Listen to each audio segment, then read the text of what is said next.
Recording in progress. Ready to go, Bill? He just started. Okay. Welcome to the September 23rd, 2024 meeting of the Grafton Planning Board. We have some members in person and some members remotely, so I'll call the roll. Mr. Hassinger, I'm here. Mr. Venkatraman, Here. Mr. Wood, Present. Mr. Robbins is present, Associate Member Mr. Delamole. Here. Staff present is Assistant Planner Natalia Allward. Present. So let us proceed with our first agenda item, public input. If there is anyone present in the room or on Zoom that wishes to speak to a matter that is not on the board's agenda for this evening, now would be the time to raise your hand. Seeing none, we'll move on to our first action item, recommendation to the town meeting for street acceptance of McGill Drive. As you know, this is the board 2 weeks ago issued a determination of completeness for this. Last week, the select board voted to lay out the roadway, and that layout request comes back to the planning board for a recommendation for acceptance. And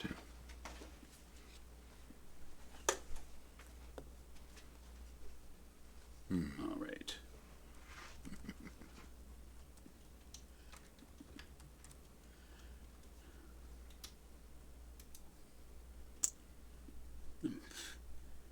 Give me a moment. I thought I had this all set to share my screen here.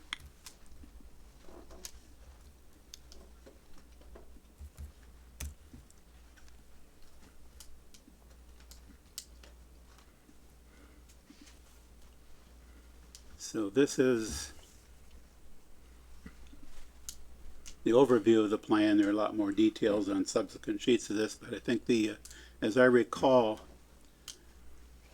the portion of this to be accepted runs from Old Upton Road at the around the McGill Drive and back down to Providence Road, including Silver Spring Drive, Silver Spruce. I don't believe it includes this last section here. That's a separate phase. So the board is being asked to recommend whether town meeting should vote to recommend acceptance of this. Any discussion, any comments? I think we recommended it to the select board. Probably we should recommend it to town meeting since the select board laid it out and I think declared it. Yeah, I never understood the declare, but. Right. And I'd move that. Second. Moved and seconded that the board recommend acceptance of this road. Any discussion on the motion? Hearing none. We'll call for a vote. Mr. Hassinger. Aye. Mr. Venkatraman. Aye. Mr. Wood. Aye. Mr. Robbins votes aye. Motion carried unanimously.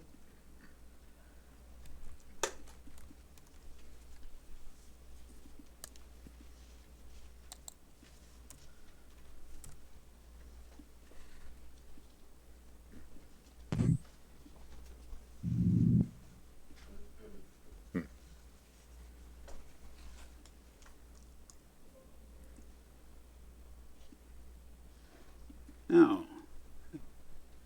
that's not the one I wanted.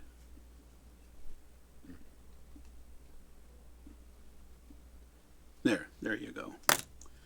The next action item 2B, recommendation to town meeting for street acceptance of Millstone Drive in the Gristmill Village subdivision. This is a much less roadway here. It's the complete roadway for the subdivision, and again, 2 weeks ago, the board determined that it has been complete. Last week, the select board voted to lay it out, to decree and lay out, or whatever the wording is exactly, and that brings it back to this board for a recommendation for acceptance at town meeting. Any discussion? Is there a motion? Yes. Is there a second? Second. Second. Moved and seconded that the board recommend acceptance of Millstone Drive. Any discussion of the motion? Hearing none, we'll put this to a vote. Mr. Hassinger. Aye. Mr. Venkatraman. Aye. Mr. Wood. Aye. Mr. Robbins votes aye. Motion carried unanimously. Staff will take care of sending the appropriate paperwork back to the appropriate places. And our next item is an approval not required plan at 88 and 90 Merriam Road.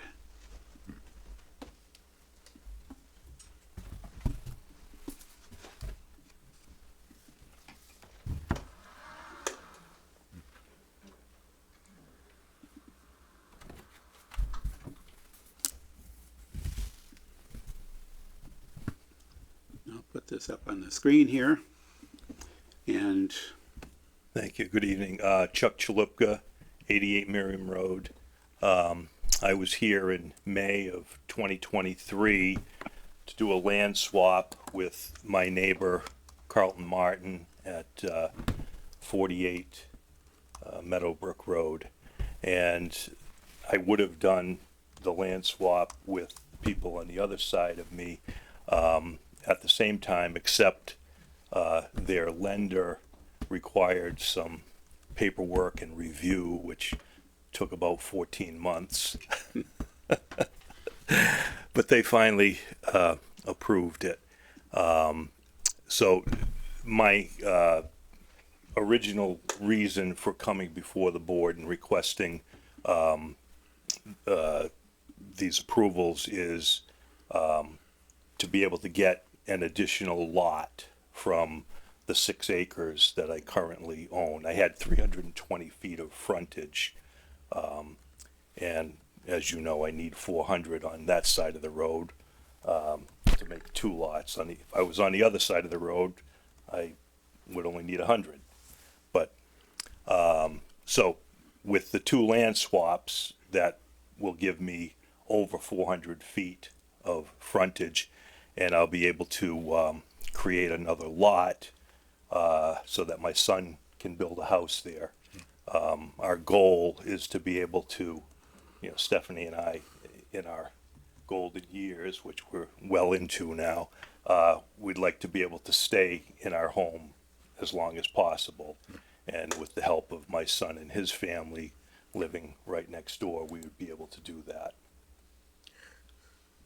Pretty sure it's 140, not 100 on the other side. Oh, is it? Okay. Yeah. I still would have had enough. yeah, I tried to find my way through the plan there, but has someone made sure, or I hope you have made sure, that you've left enough land in the places that the bylaws and the rules specify you have to have, so much land back from the road or the width going in and all that.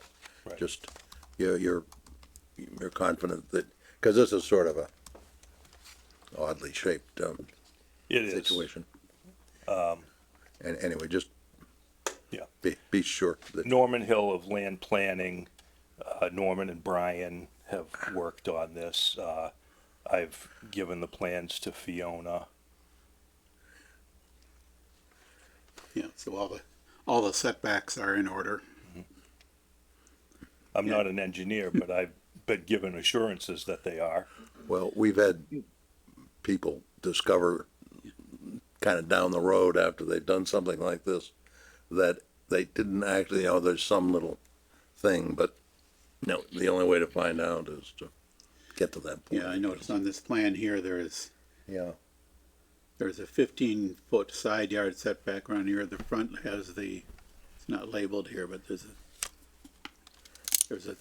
looks like an appropriate amount of setback from the front yard there. okay. Yeah, 30-foot front yard setback. That was the only thing Yeah. 15-foot side and rear yard setbacks are labeled on, or drawn on here. I double checked with land planning just last Friday, and they assured me that I would have the 15 feet side yard setback on both sides as indicated on the plan, and then I Yep, think I'd okay. have like 38, Yeah. 38 feet in between. Oh, I'll just say I'm very much not a fan of these like T-shaped, frontage type of lots. It just is really odd, and I don't like it. But that said, there's nothing in our zoning bylaws or anything else that says this shouldn't be a approval not required, as far as I can tell and can recognize here. So, with that said, I will move that the board finds approval is not required and direct staff to do the documentation. Second. Moved and seconded. Any discussion of the motion? Hearing none. Mr. Hassinger. Aye. Mr. Venkatraman. Aye. Mr. Wood. Aye. Mr. Robbins votes aye. Motion carried unanimously. Staff will do the appropriate paperwork. Okay, very good. Thank you all. Good luck. Good luck, Appreciate Chuck. it. Taken a Thank you. lot longer than you thought it would to get to this point, hasn't it? Yeah, it did. You know, But, you're pretty close to, years ago, we established the conservation land behind your area, and we have the conservation land over, around the Martin house. right, Rita's house. And at the time, it didn't happen, but I was hoping that there could be someday an opportunity to have a walking path so that you could, have more of a extended trail. yeah. Well, you mentioned that the last time I was Oh, did I? here. Yeah, you did. Okay, it just, Yeah, well, I would be happy to help, although I don't think that I can. The way those, if you look at all of the surrounding lots, the Durfee lot, which is the one that you'd need to, I guess, okay, I haven't looked. yeah. Anyway,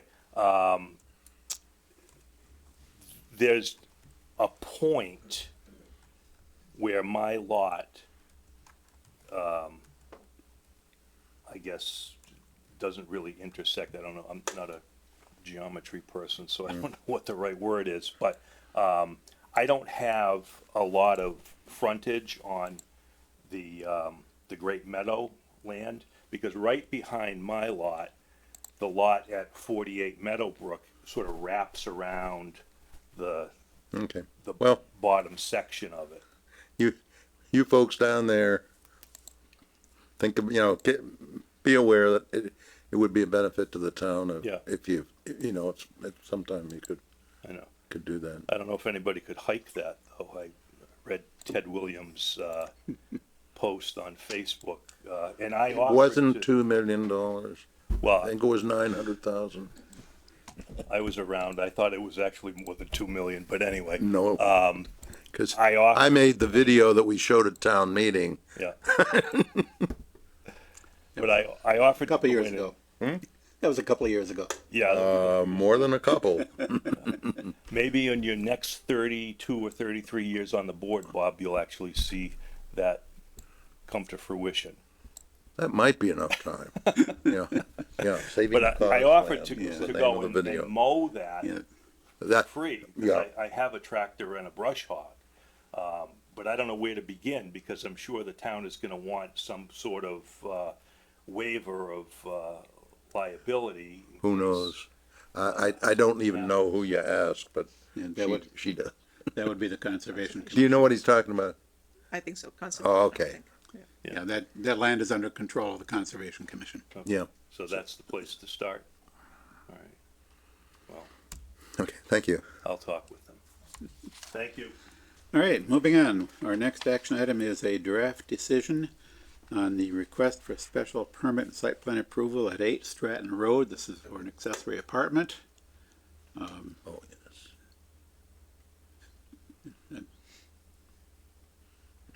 And I will designate Mr. Dalamole to vote and act on this special permit, since there are only 4 board members eligible to vote on this, and Greg was present for the entirety of the public hearing. And one nitpicky thing Okay. is where it's highlighted here on the screen. I think slightly better wording would be Chairman David Robbins, designated associate member. Yes. I noticed that a couple of times tonight. Yes, and there are You and three draft decisions for which that particular edit is. Yes. It's very minor detail, but I think that's the correct What wording. did she say, invited or Called upon. called upon? Which, Well, you know, yeah, you know that- what it means, but you know, No. designated is, that aligns with the actual wording of the bylaw in Yes, state law. I know.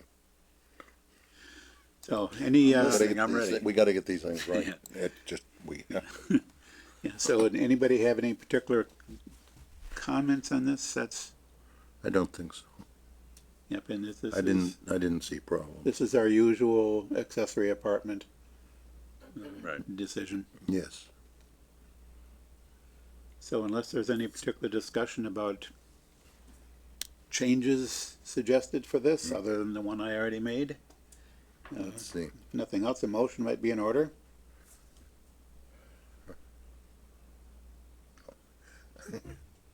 Move that we approve the decision as drafted. With that one. Second. With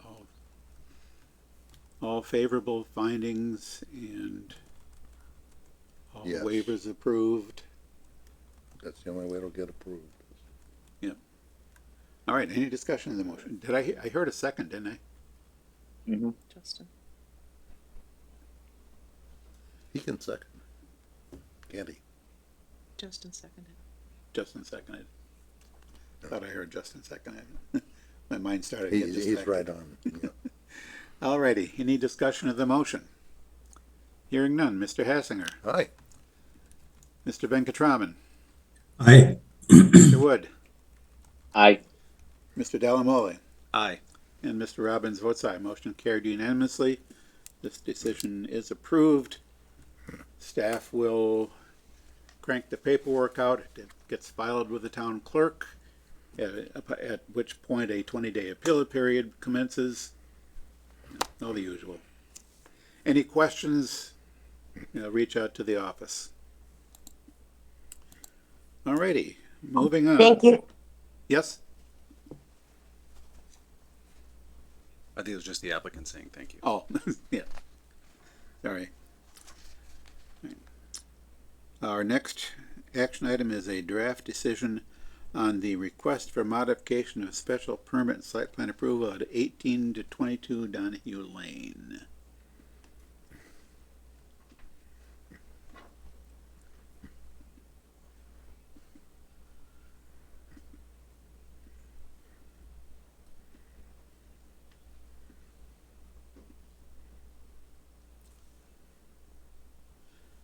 All right. Here again, we've documented the Mullen Rule certifications and Chairman David Robbins designated associate member to vote on the decision.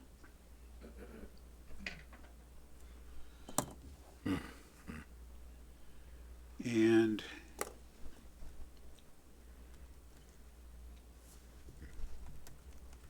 any questions, comments about anything in the draft decision? Just that at one point we had talked about them establishing some way for the abutters to communicate with them. And unless I missed it, was there anything about that in here, or is it just you're going down to the end of the conditions, and if they have inability to comply, then somebody would come back here to have the permit revoked? Let's see. I'm thinking specifically of when they're maintaining the road, things like potholes, somebody on the road discovers a pothole, the business at the end of the road doesn't see it right away. How do they let them know about it? I think you make a complaint to the zoning officer Okay.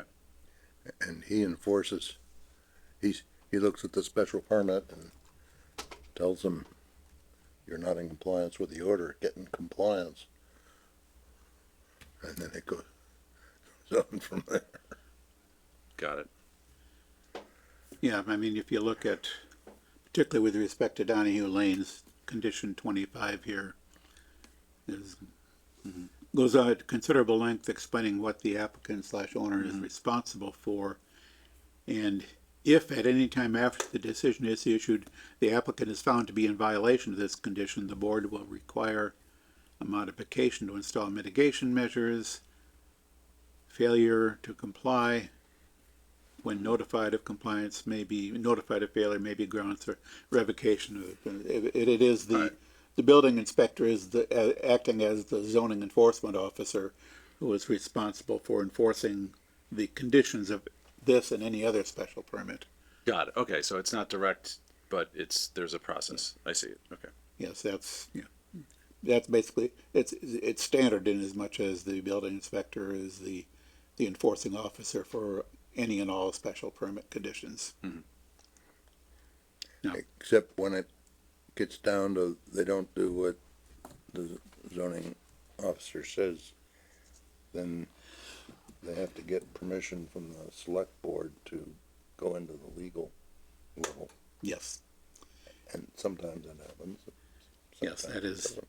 that is the next resort if the town, if any people acting on behalf of the town do not enforce conditions, or if the applicant refuses to respond, then the courts are the next step. And that's Got it. also a well-defined procedure. Yeah, it requires permission, Yes, which is not always given. yes, the select board is responsible for authorizing town council to pursue legal actions on behalf of the town. Right. The only thing I saw in there that caught my eye, and I don't actually think we need to do anything about it, was the specification of noise levels. It's specified, written here as 70 decibels.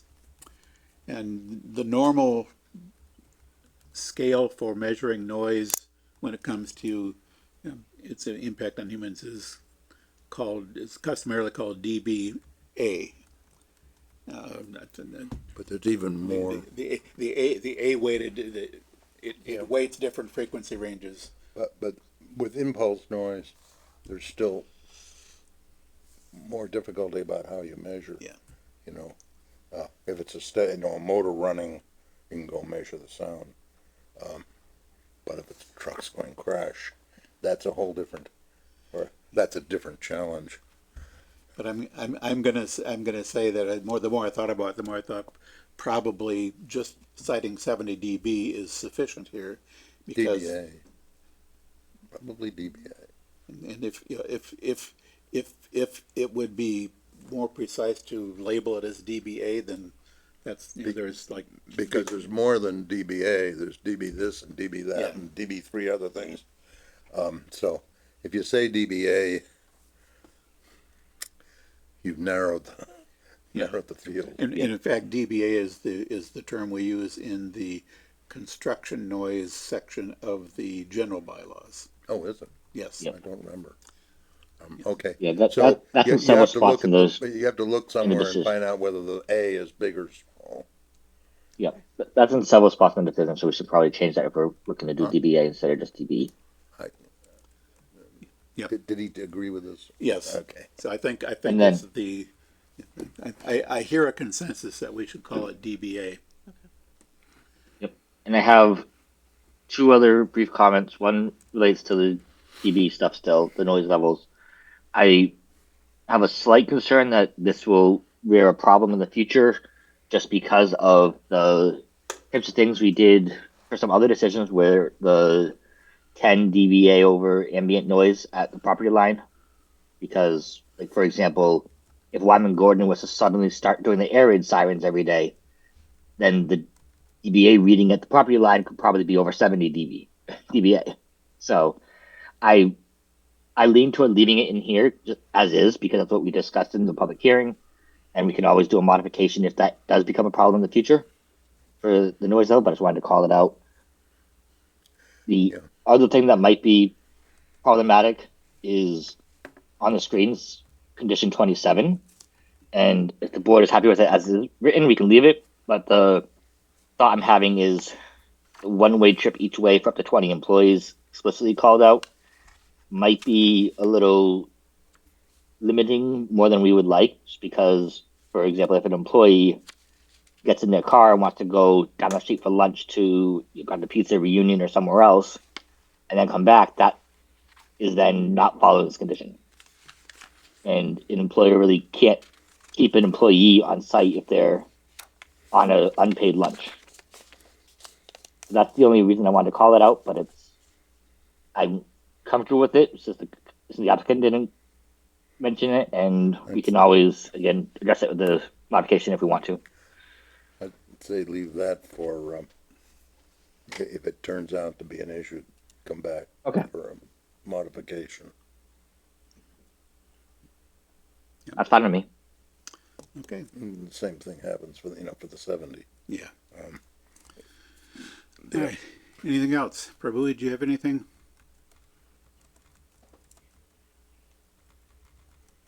I had one thing on point the C19. When we say as soon as possible, is there a time limit or is there a definition around that? The removal of the gate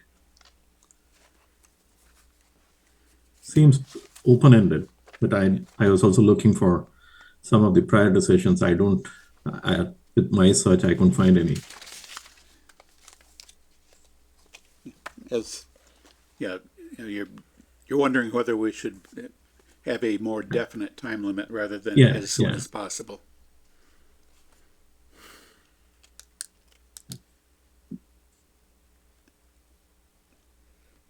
I think I'm okay with as soon as possible.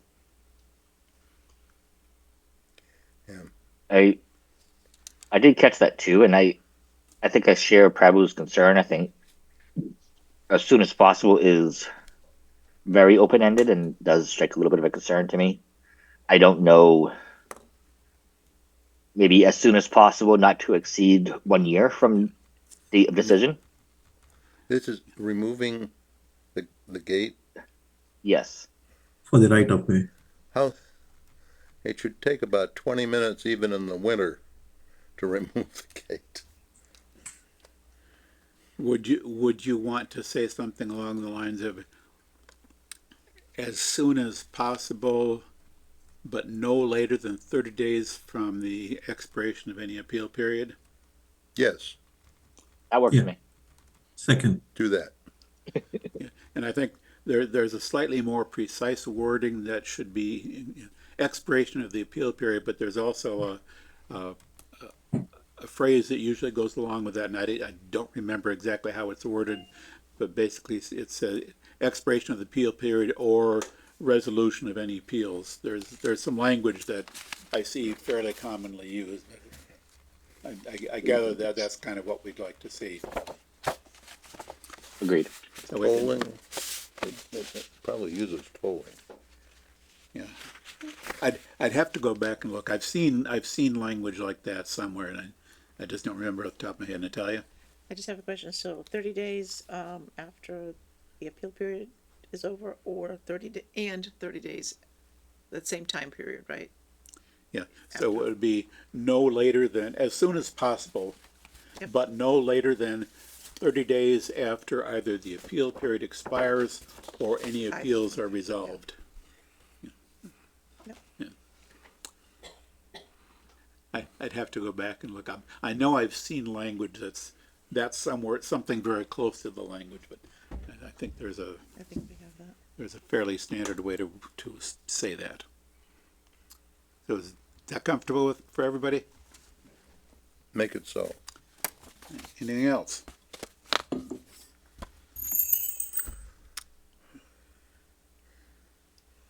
Move that we, All right. oh, someone had something. I was going to say the exact same thing you were doing, Bob, so go ahead. Why don't you do it? I move that we approve the decision, grant all the waivers, and all the related findings favorably, and directs with the not with the modifications we've just discussed, and direct staff to do the appropriate documentation for it. Second, Moved and seconded. Any discussion of the motion? Hearing none. Mr. Hassinger, aye. Mr. Venkatraman, Aye. Mr. Wood, Aye. Mr. Delamole, Aye. and Mr. Robbins votes aye. Motion carried unanimously. We've got that one done. Mr. Roberts, I just have a very quick audible I just caught that is probably clerical in nature, that it doesn't really affect our vote, but I just caught it as we were closing the vote there. It's that page that was on the screen said it's page 17 of 6. I think that can be corrected without a motion. That's how I was thinking, but I wanted to call it out that I just noticed it. Yes, that's, That happens, and I have no idea why. I'm sure you can thank Microsoft Word for that. Microsoft Probably. Word does amusing things sometimes, or weird things sometimes. Certain values of Des- amusing. Despite our best efforts to do battle with Microsoft Word, even those of us who've had maybe decades of experience working with Microsoft Word, we still find ourselves doing battle with it. Alrighty, so it is now just past 7:30. We will have to circle back to action item 2G. So right now we have two public hearings. We'll begin And, with the public hearing on the zoning bylaw amendments. F and G. Pursuant to Mass General Law, Chapter 40A, Section 5, the Grafton Planning Board will hold a public hearing on Monday, September 23rd, 2024, commencing at 7:30 p.m. in Conference Room A at the Grafton Memorial Municipal Center, 30 Providence Road, Grafton, Mass. The purpose of the public hearing is to provide interested parties the opportunity to comment on proposed amendments to the Grafton zoning bylaw, which have been submitted to the 2024 Fall Annual Town Meeting warrant. A complete copy of the text of the proposed amendments to the Grafton zoning bylaw is on file with the town clerk and the planning board office in the Grafton Municipal Center and is available for inspection during normal business hours. Perhaps as we do each of these 5 or so, I should read the piece here. Perhaps, although they're all itemized individually, but it's a really all one. But whatever you want to do. Yeah, so just to keep things fairly simple, I would like to begin by doing a very sort of quick overview of the collection of zoning bylaw amendments, which, as best as I can tell, is being submitted as a single warrant article. But why they are listed as 5 Okay. separate things in the legal notice, I'm not quite sure, but That's how we started out, is by listing them separately. yes. But in the end, we're, the Maybe we should put it on a consent. well, I think it's Framework. being submitted actually as a single warrant article. Yeah, but you could, well, okay, but you can handle it. Yeah. Consent. So anyway, a very brief presentation of what this is all about, which is really not a whole lot. Mixed-use buildings in neighborhood business and community business zones. Those are the zones that are highlighted on the map you see on the screen.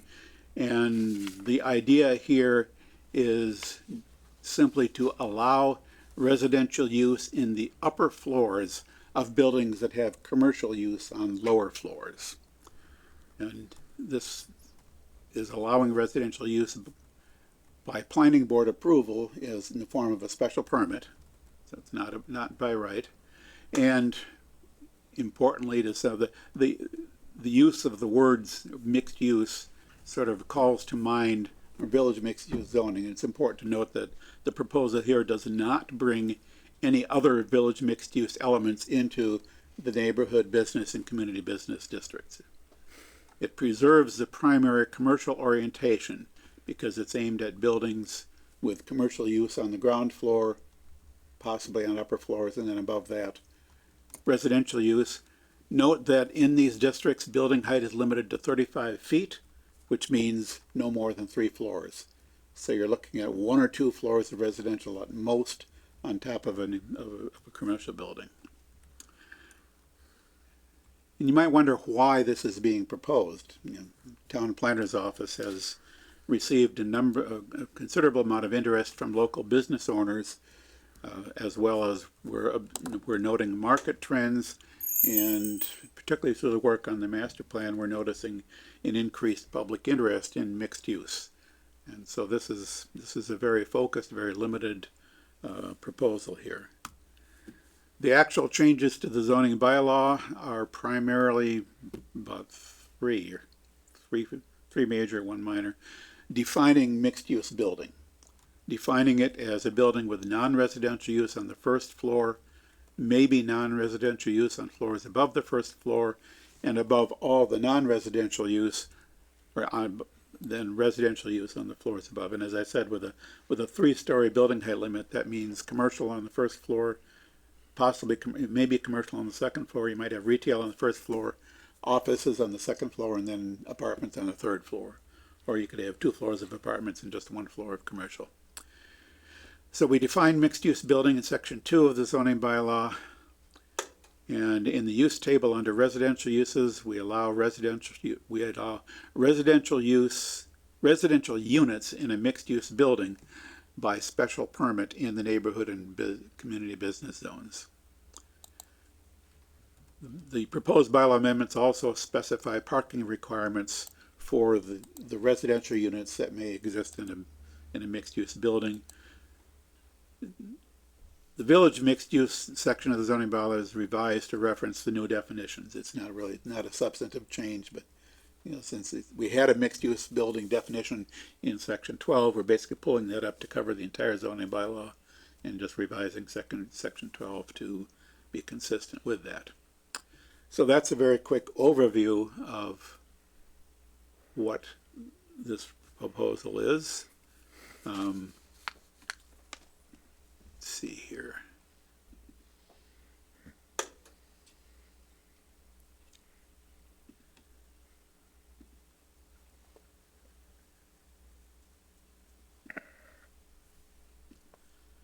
On the screen now is the actual, the more detailed document itemizing the proposed changes, and then highlighting the new and old, highlighting the actual changes to the zoning bylaw, the definitions,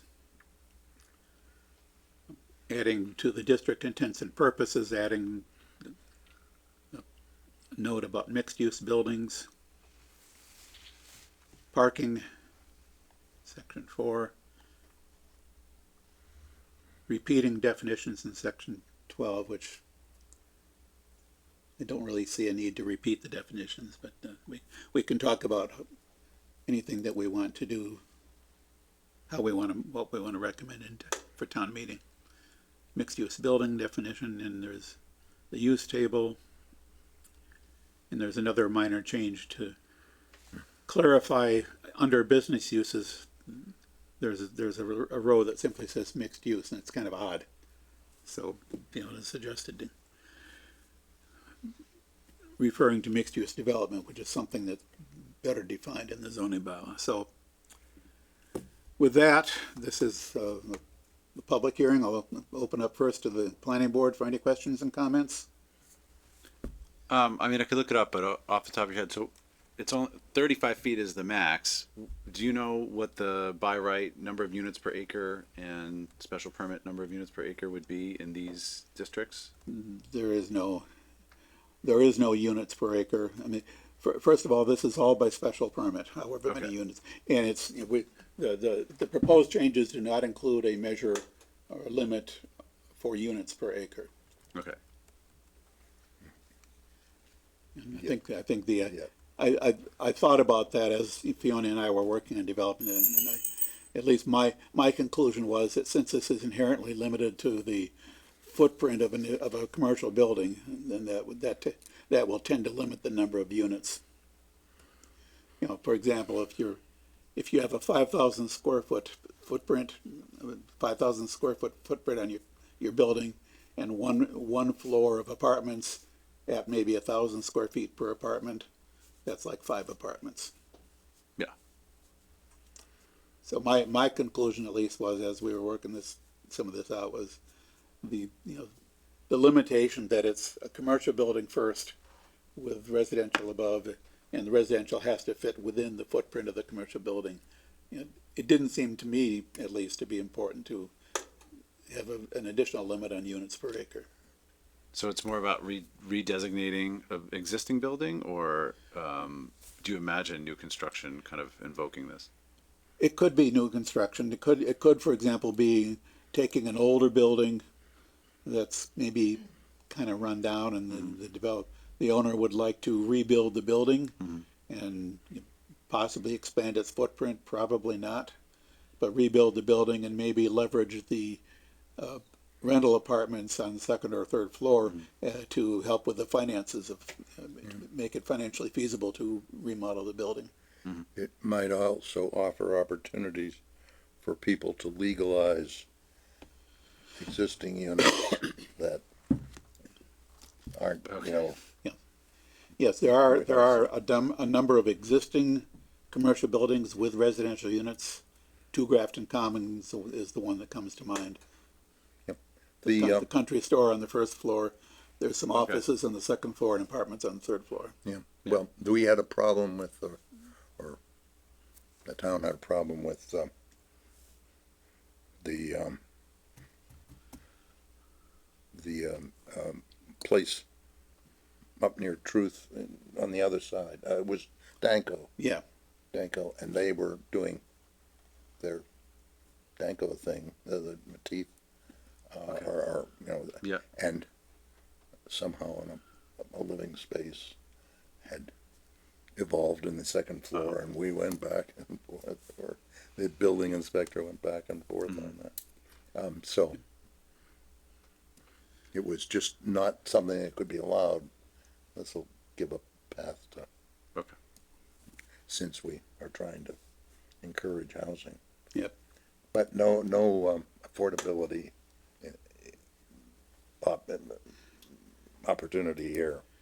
right. The proposal here does not include any affordability requirements. At the scale that this is likely to be done, affordability wouldn't be a workable thing. Yeah. Yeah, this is really envisioning rather small scale.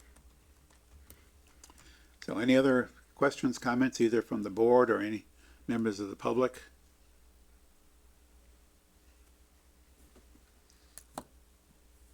I guess. So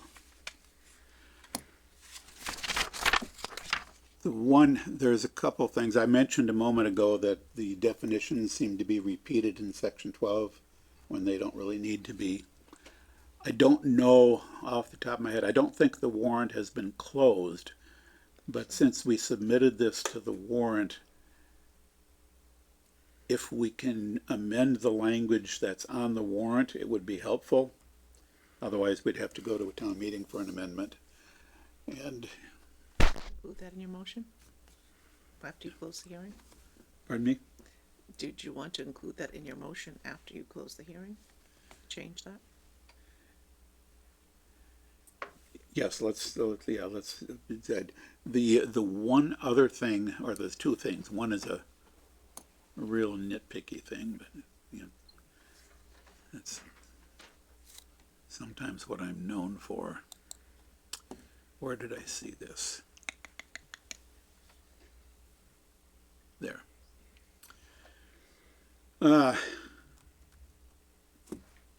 Complementary. The correct spelling is COMPLEMENTARY, and that appears, it appears in each of the definitions of mixed-use building. And this went through Word. Yeah, complementary is spelled correctly. It's just the word as spelled here is paying you a compliment, whereas the complementary we want is it goes with, it complements. So this, spell checkers don't catch words that are spelled correctly but used incorrectly. Yes. So I would suggest, Oh, no, go ahead. if we are able to get this modified, and I guess we can either way, we can modify it on town meeting floor in form of amendment. But it'd be easier, That would be part of your, planning board report if you make changes, yeah. just Yeah. note Yeah. If we don't have to make a motion on town meeting floor to change anything, it's a really good thing. Yes. Yeah. Yes, and I think as long as the warrant hasn't been closed, we hopefully can make it. Well, even so, your report would cover it. The report, yeah. Yeah, it's just that if we can't change, if these are the words that are on the warrant, then we will recommend in our report that the You know, changes be made. maybe you can send forward to the select board a letter saying it would be really good if you could tweak Yeah. the language here before you close the warrant. So I have, basically three things. One is the use of the word complementary. Two is the repeating of definitions, which occurs in two ways. One is in section 12.3, these definitions are repeated again. And then in 12.6.2, in the mixed use building column, it spells out the same definition. So it could be shortened to refer back to the definition in section 2.1. And then the other thing that, going back to the use table, and this is something that in the several revisions back and forth that Fiona and I worked on, I had proposed a different wording for this, and somehow I didn't carry that through to the end. But I have a problem with the words here, mixed-use building, parentheses, residential and commercial uses permitted in the district. Because it's referring to residential uses permitted in the district, which in the case of neighborhood business and community business, there aren't any. So the wording that I had proposed at one point and then somehow got dropped was one or more dwelling units contained in a mixed-use building.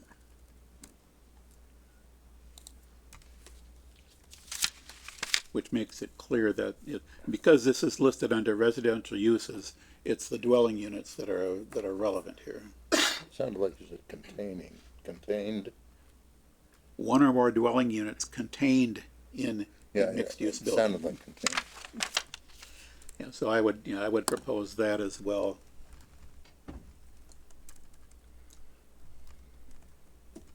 And as far as our public hearing on these is concerned, is there anything else? I move we close the hearing. Let's Second. Moved and seconded that we close this hearing. Any discussion of the motion? Hearing none. Mr. Hassinger, Aye. Mr. Venkatraman, Aye. Mr. Wood, Aye.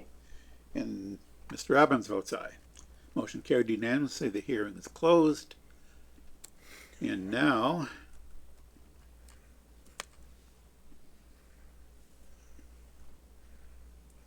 we have a planning board report to consider.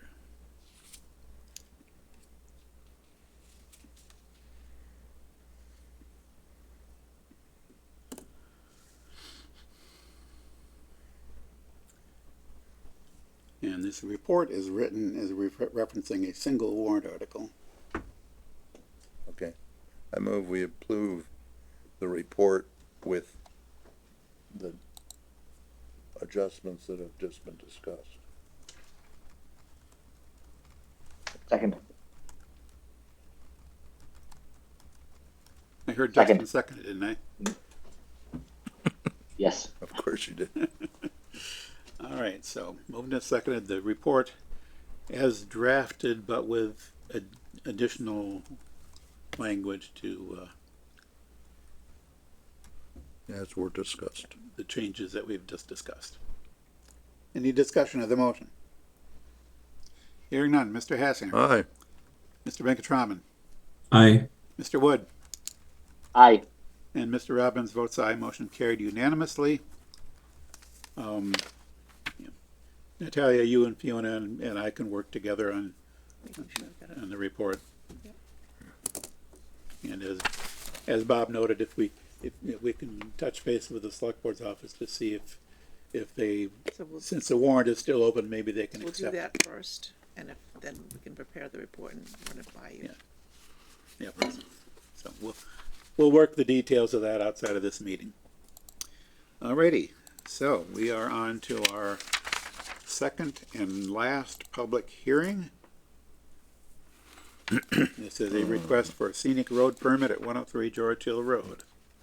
Pursuant to Article 24 of the general bylaws of the town of Grafton and scenic road regulations, the planning board will hold a public hearing on Monday, September 23rd, 2024, at 7:30 PM in Conference Room A at the Grafton Memorial Municipal Center, 30 Providence Road, Grafton, Mass. To consider an application for a scenic road permit for alterations to the stone wall and tree clearing for a driveway opening located at 103 George Hill Road and shown as Grafton Assessor's Map 86, Lot 26. Said property is located in the Agriculture A zoning district. The applicant owner is Timothy Matatel.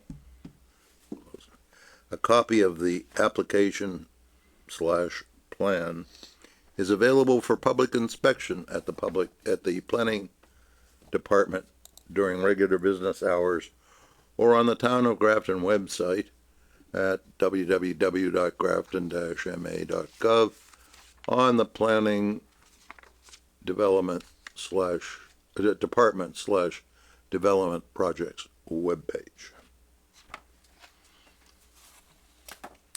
Okay, so the applicant, Timothy? Yeah. And you, or both of you, if you want to, come up and sit at the table or stand at the podium, if you want to, tell us what you're planning to do here. Yeah, just trying to get a driveway in for, build our house. And there's like Norm Hill's been doing everything for us, so we figured, There's a stone wall that we Yeah, need to the- go through. Yeah, you can, the stone wall runs the entire length of your frontage. Yes, so yeah, I yes. think most of it, yeah. in lieu of building a bridge over the stone wall, That'd be, it'd be cute. Be a little Be nice. downhill afterwards. Maybe you can go up. No.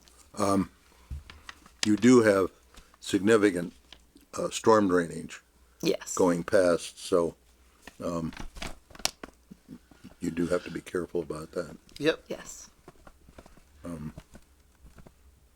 I looked at it, seemed reasonable and appropriate.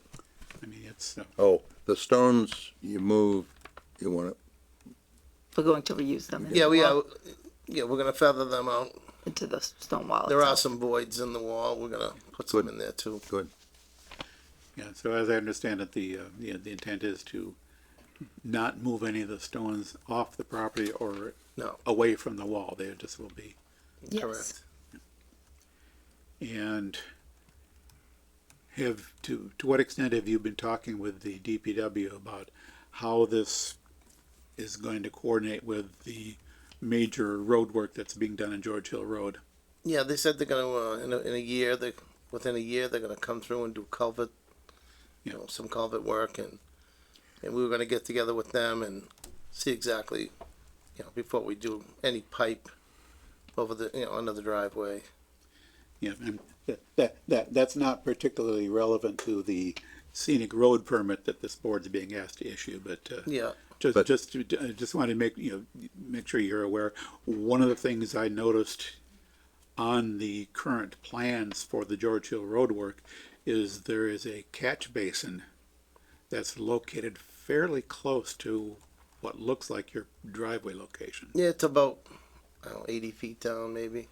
Yeah, so you want, just, again, you just want to make sure that, you, that whatever you do is going to be compatible with what they're going to be doing Right. on the road next year. Yep. And there is a public comment that was submitted. Before I get to any public comments, anybody on the board have any questions for our applicants here? Justin, Prabhu, Bob, Greg? We're good. No. We did receive one public comment that,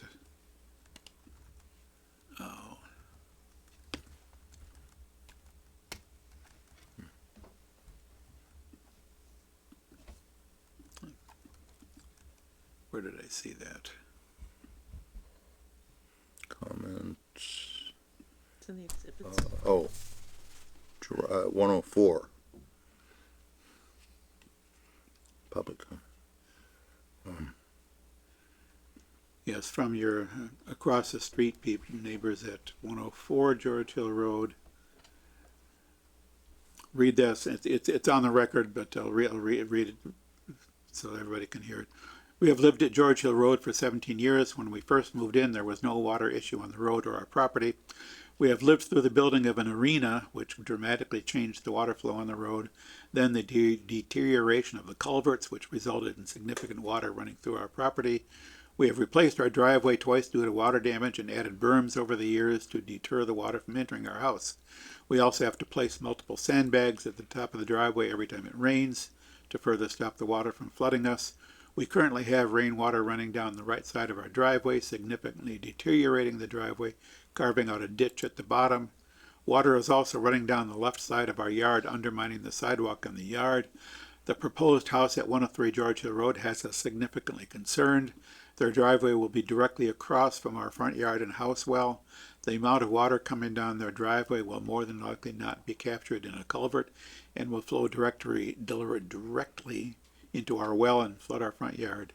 Even if mediation measures are put into place, we will be at risk during the construction phase. By breaking the stone wall and removing the trees and brush, there will be nothing holding the water back. The originally marked off driveway to the left of the currently proposed driveway would eliminate the runoff to our property. And I also gather, and this I get from looking at the George Hill Road plans, there is a fair amount of wetlands Yes. Yeah. on, that pretty much limits your driveway to the currently Right proposed there, location. yes. Unless, of course, you want to build a bridge over the wetlands, which I still think it would look Probably cute, but I suspect the Conservation Commission would rather you avoid building a bridge over wetlands. yes. well, it's better than plowing up the wetlands. Well, And there are places where it's been done, but not Yep. like this. Is 104 the one that the town, I don't think that's the one that the town went in a while back and fixed, the water goes under the road, into their yard, and it was, they were, yeah, their foundation was being eroded. I think that was farther down the road. Yeah. But yeah, I understand the concern there. First of all, if you guys did end up shifting the driveway somewhere else, the planning board's ruling on the stone wall would probably be unaltered. Right. So I think as far as the board is concerned, I suspect Well, the idea here is removing a section of stone wall to make room for a driveway, preserving the stone wall and reusing the stones. well, yeah, as long as no significant tree, the things that we Right, heard trees. were. Trees, potential tree impact on trees would possibly be different. But yeah, I think the, drainage concerns are sort of, that's one of the main reasons why the George Hill Road project is being done, is to alleviate drainage problems along the whole length of the road. Well, we live on Keith Hill right now, so we get that too. So Yeah. we have the water. Yeah. So we do understand their concerns. All right. Any other questions, comments from the board? Any questions or comments from the public, either anybody here in the room or anybody on Zoom? I'm seeing no hands raised.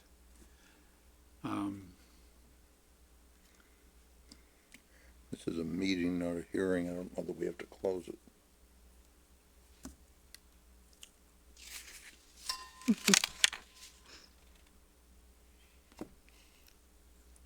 Good question, I don't even know. I don't see why. Yeah. If we didn't If open we a hearing, close we it and we don't have didn't to need to, close it's the not, hearing. no, Does somebody have an opinion? Was that on Justin? I was gonna say is if it's a meeting and not a hearing, we don't need to close it, then there's still no harm in actually closing it. Well, So- it is a hearing.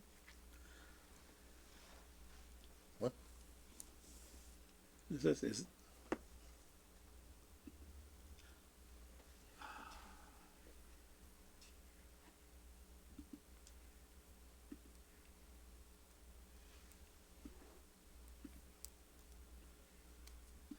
yes, the legal notice refers to it as a public hearing. I thought it was.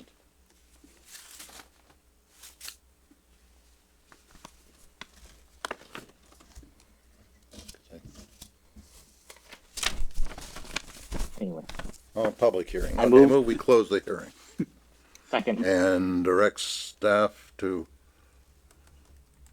prepare a decision for a draft decision. Moved and seconded that the hearing be closed, staff be directed to draft a decision. Any discussion of the motion? Hearing none. Mr. Hassinger. Aye. Mr. Venkatraman. I Mr. Wood. Aye. And Mr. Robbins votes aye. Motion carried unanimously. This hearing is closed.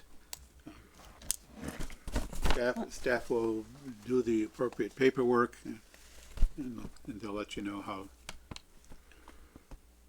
Off the top of my head, I don't remember whether there's an appeal period. There might be. I don't think so. It's not a special permit, but anyway, yeah. Staff will be in touch. Okay, thank you. Thank you. Figure out which of the two less things more people are here for. I mean, that's three. Oh, no, we've got two people. Yes, But we might go a while on F, and G might go rather quicker. yes, so,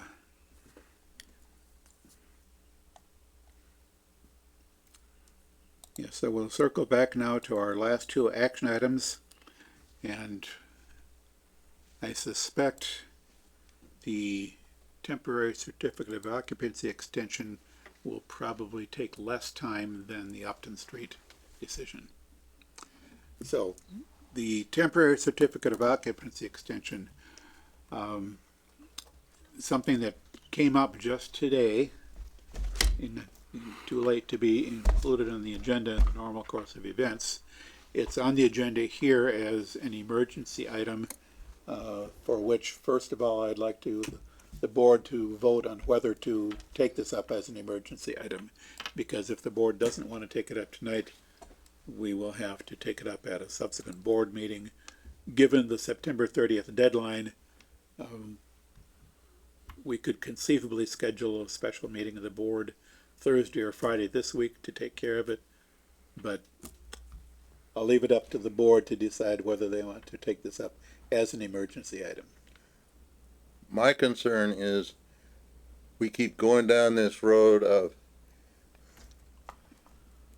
relaxing the rules, letting people do things that we didn't used to let them do and whatnot. And if we go down this road, you know, everyone's gonna have an emergency and wanna come in on the day of the meeting, and say they've gotta get in. So I'm very cautious about, opening it up anymore. You know, we let people file paperwork far later than, we said we want them to do it. So I'm comfortable with doing it. However, well, I want to know who failed to notice that this needed to be done in time to get in on the agenda properly. Can I speak? So I, Wait, you have to say who you are. sorry, my name's Alan Villator. I'm the CEO of Discern Cannabis Purveyors.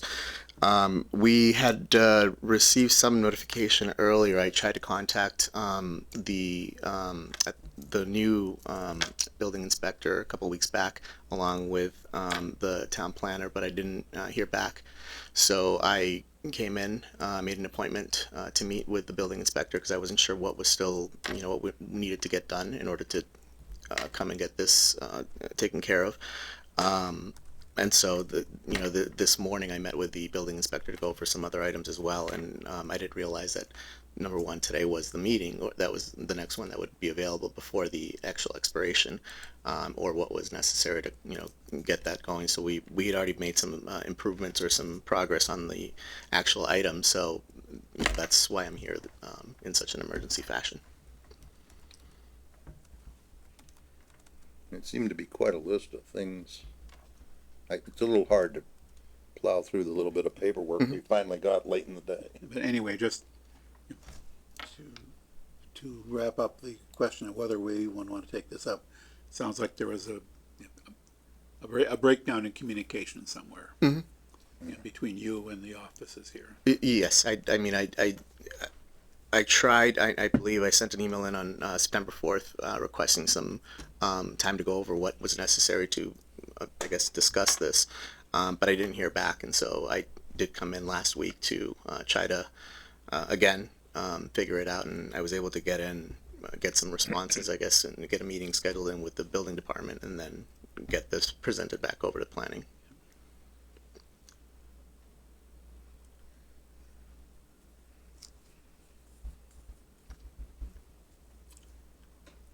So now, anytime someone makes a mistake and fails, they can just do this.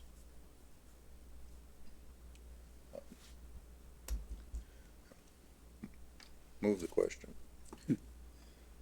So, Do you want a motion, Mr. Chair, or do we just want to? a motion to take this up as an emergency item would be in order. I will move that we take this up as an emergency item.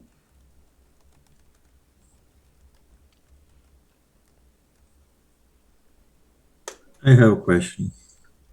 If you extend this, Did it get seconded? I haven't heard a second yet for the motion. okay.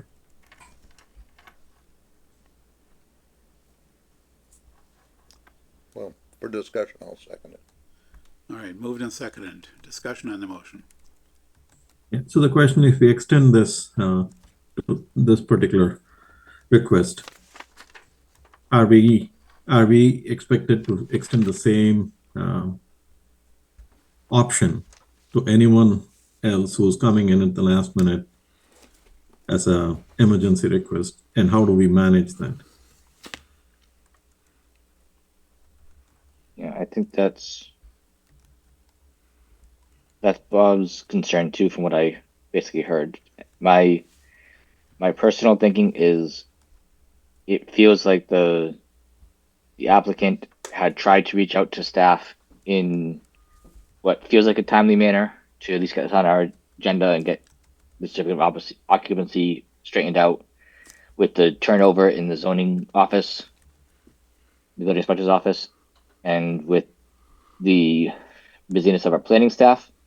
I feel this is, in this case, personally, I feel this is reasonable, because if we don't do it, we have to schedule another meeting for ourselves, or they lose their occupancy permit and basically can't operate their business for X amount of time until we decide what to do. So I'm of the opinion that, given the attempts with due diligence there, I'm okay with extending this, but that's my feeling. I think it's a situational thing. In this situation, I'm okay with it. Yeah, I'd have to say, my opinion, that we strongly discourage this sort of thing. Again, hearing that Alan did reach out to the town offices a couple of weeks in advance, and without trying to point fingers specifically at where the communication broke down, the fact is that this is an unusual situation. I would be looking at it differently if no attempts had been made to get this worked out farther in advance. But as it is, it's rare. I don't remember the last time we've had a situation quite like this where something has come up at the last minute. I think we and the folks in the office generally try to keep on top of things and make sure that things happen in a timely basis. But in this particular case, I'm willing to make an exception, provided that we all understand this doesn't become the rule. It's enough said. Any other discussion of the motion? Is there at least a proof that there was a formal request, or is it he said, she said situation? No, there wasn't a formal request until today. Or not formal request, an email. The gentleman who said that he sent an email 3rd of September. That was we gave an extension No, on a request back, well, however many months ago it was. I think, are you requesting if I have a copy of that email? I mean, I can, Yeah. I can provide a copy of it, sure, I absolutely. think it's in there February 1st. I don't know what we're, The extension is in the materials. Yeah, Yeah. Prabhu's question is, Prabhu's looking for documentation of When Alan's assertion that he reached out a couple of weeks ago to the, That would have been to the building department. that would have been in building. It would have been, yeah, it was multiple offices I emailed. As long as we have some proof, right? Something that this is. Yeah. I'm trying to set the context for subsequent similar requests coming in. That yes, in this case, September 3rd or 2nd or some date many weeks ago, there was a request and there was a breakdown in communication from whoever is from the Grafton municipal bodies, and hence the reason for entertaining a last minute request as an emergency request. So are you asking? Yeah, I can provide that email. That's not a problem. I can Yeah. certainly do that. Yeah, Just, as part of the record of this, yeah, it's probably, absolutely. just to, I mean, I have no reason to doubt that you did send the email, but I think to Prabhu's point, Absolutely. for us to have that documented, just to I can do that. to document the process by which we got to this point of I understand. considering it as an emergency item. Does that address what you're asking Yeah. about, Prabhu? That should be good. Yes, thank you. Any other discussion of the motion? Hearing none. Mr. Hassinger, present. Mr. Wood, Aye. Mr. Venkatraman, Aye. and Mr. Robbins votes aye. Motion carried by a vote of 3 in favor, none against, 1 present. Who was present? So, Bob. So, we have now voted to take this up as an emergency item. So now let's get to the substance here. Sure. Where you're at, we have a letter or an email from the building inspector recommending that the board authorize a 60-day extension of the, yeah, that's right, we're being asked to authorize an extension of the temporary occupancy permit. It's the building inspector that actually issues the temporary occupancy permit. And they're asking for the board to authorize a 60-day extension to what was set to expire 1 week from today. Right. And That would take the same form as the previous extension as to kind of a decision or whatever. It's a yeah, I assume it would be, we issued the, modification of the special permit. No, it wasn't. It was just Oh, okay. special permit. You're right. It was just a letter originally issued. Actually, the first one was done by Chris, and he put it into Viewpoint. There was no real memo issued. The ones that Fiona did, she had a write-up, and they're included in the materials. Whatever we did the last time, I move we do it for 60 days. I'll second.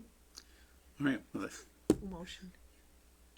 Bob's motion was that we do what we did the last time extending the deadline now for 60 days. 60 days from September 30th. Yes. All right. Well, I think somebody's second. yes, I heard a second. Yep. So any And I- discussion of that motion? I do have a commentary on this. Is that the last time we were here and we talked about their extension that didn't have a permanent certificate of occupancy, I do remember mentioning my impression that if we came back to needing to do this again, I'd probably be voting no on doing another extension because of the items that needed to be resolved that we talked about the last time.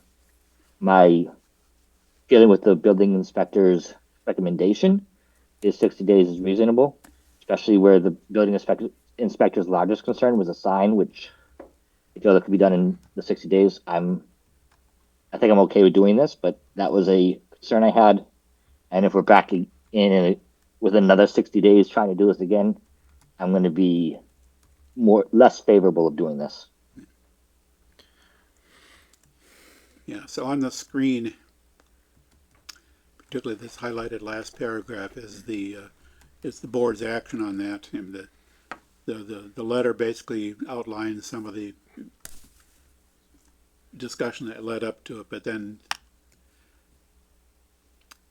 on January 22nd, 2024, after consideration of the matter, the board voted unanimously to grant a final extension of the temporary certificate of occupancy for Discern Cannabis Surveyors through September 30th, assuming they will satisfy the special permit and being able to request a final certificate of occupancy. So that's essentially the language that we would, Well, maybe instead of final, we should say another. Because this was if supposed that to was be the final, Yes. what we do? Yes, I mean, I think, Alan, you have every reason to expect that you'll be able to, within 60 days, get all the work done to the point where you can qualify for a certificate of occupancy. So I know there was an issue in there with conservation. I've had our design team actually go back and address some of the issues that GEI had mentioned in the past. The biggest ones are going to require some redesign on the from our design team, which I've been told will take no more than a month to do. I understand from the building inspectors, the biggest concern she had was the signage. Which there was a communication issue there with our sign company who thought they were already in the process of working on it, or at least led me to believe that they were already working on it. I did speak to them. They understand the urgency of it and didn't realize that all they really needed to do was move it. And so they've told me that they're a little bit short staffed right now, but they will move that within the next week. That's not really the biggest item that needs to get moved. I mean, everything on this is cash intensive and has been cash intensive, and so that part of it has been addressed already. But the majority of the items that we have addressed have required a tremendous amount of cash. We're still doing that now. I mean, we've had to cut some of our staff, including over the last couple of months, to make sure that we can address many of these issues as well. The biggest cost is going to come in the form of the top coat paving, which I included in that letter to the building inspector today, letting her know that we have received notification that we're going to get that done, but it's likely not going to happen until the spring of 2025. If you're telling me I have to get it done in the next 60 days, I'm going to have to find a way to get it done. But Yeah, well, so the building inspector is recommending an additional 60 days on the temporary certificate of occupation. Occupancy.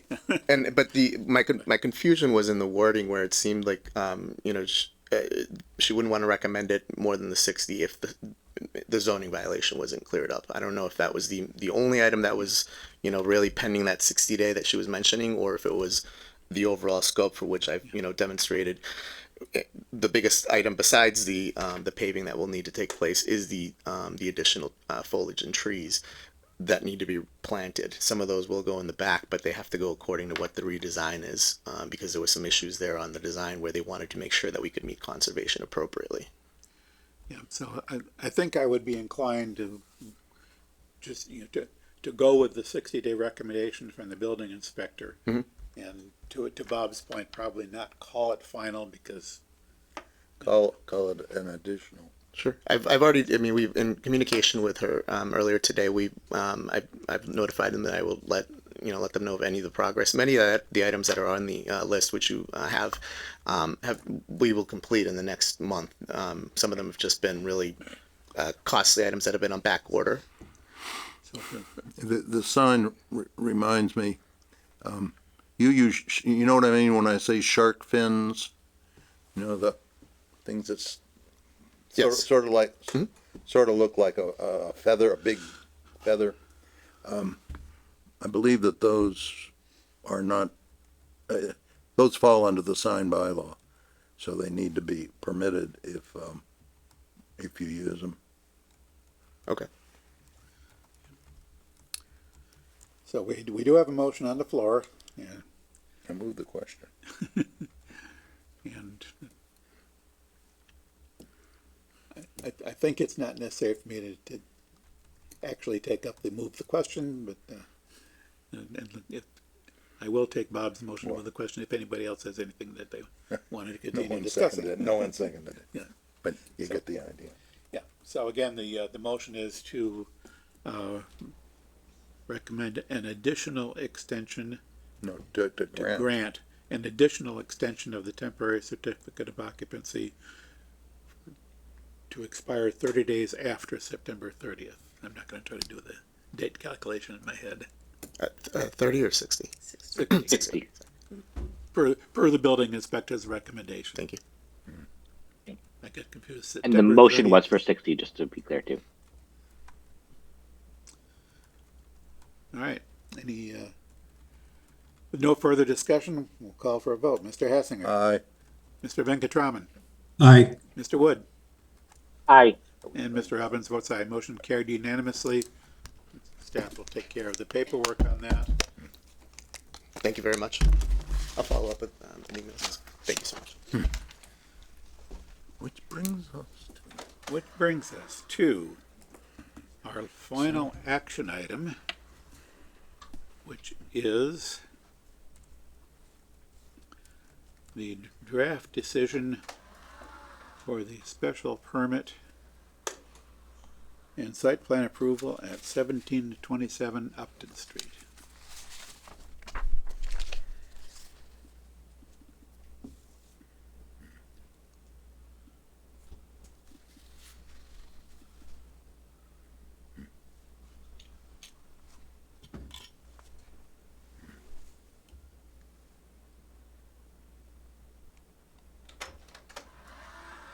So any initial thoughts? I know I have a few items. Okay, just the applicant had submitted their recommendations, which were incorporated into the decision. However, the draft decision. However, there were 3 additional ones on Friday and Monday that were inserted as red lines. Condition 27, 31, and 64. So those you'll need to deliberate and decide on because they were not. Yeah. You'll have to vote on those. So, just going through this, we have received all the Mullen certifications. Yes. So here again, on the first page, instead of called upon associate member, it's designated associate member. Let me just go through, so the items I had, and we can discuss any individual items, individual findings that we need. Let me see, where was it? I'm gonna go through what I had under F22. The last line, I believe it's an order of conditions was issued by the Conservation Commission.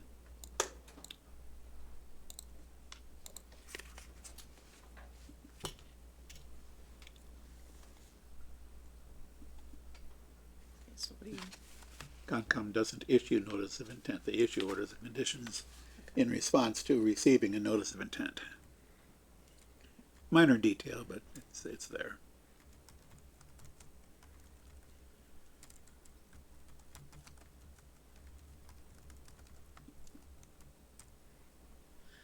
In F29, about 1, 2, 3, the fifth line down, Griffin was spelled with only one F and it should be two.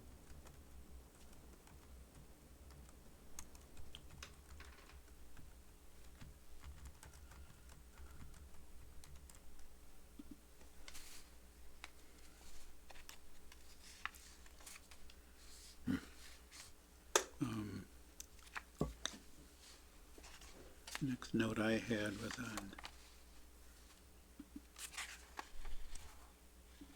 condition C8.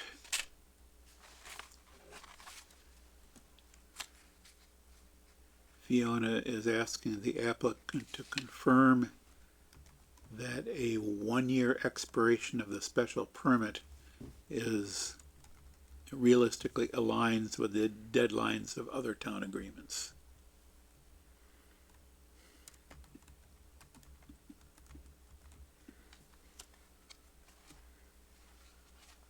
So Jean, perhaps you can answer that? Yeah, and maybe John wants to chime in on that one. So is there anything, John, in any other town agreements that would prohibit us in whatever form to not be able to start construction within a year?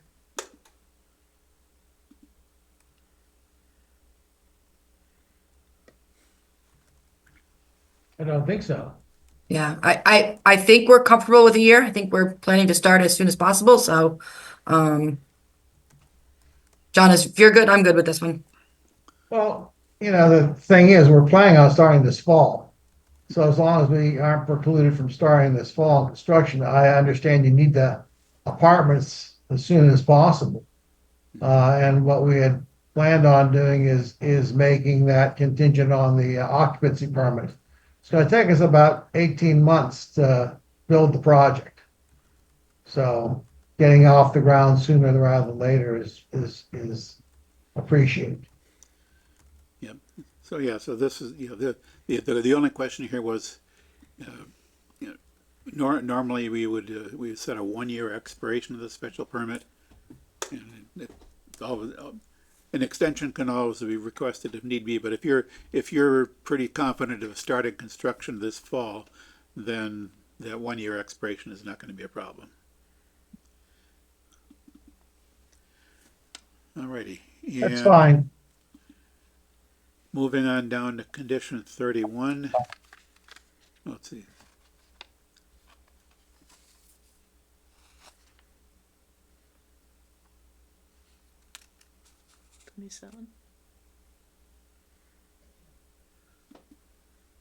Yeah.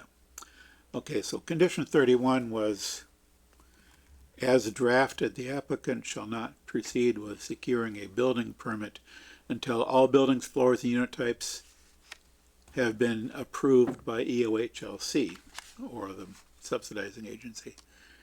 And the request from the applicant is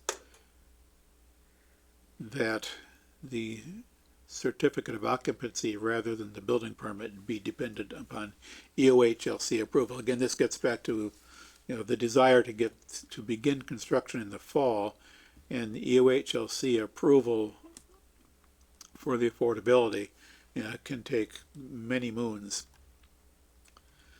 So by the requested change here basically says you can't start leasing out units until EOHLC has approved. And the approval, as I understand it, is basically has to do with the layout and distribution of the affordable units. And seeing as how this is a single building, if the units are distributed appropriately across all the floors in terms of unit sizes, then the designation of which units are affordable just has to happen by the time the certificate of occupancy is issued, if I'm understanding that correctly.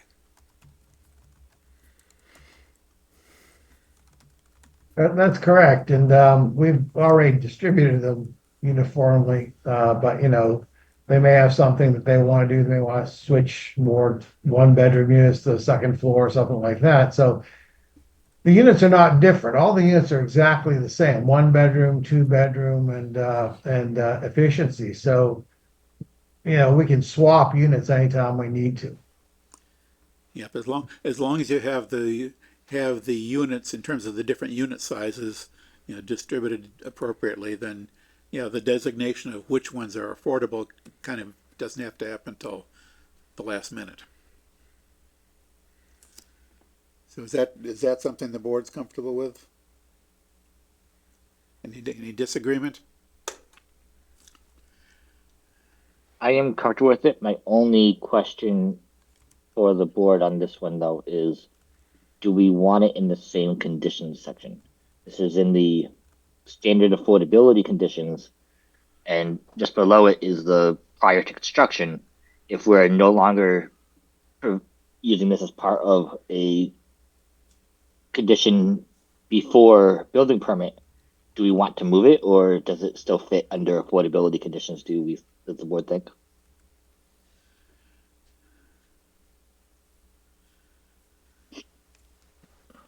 Let's see, so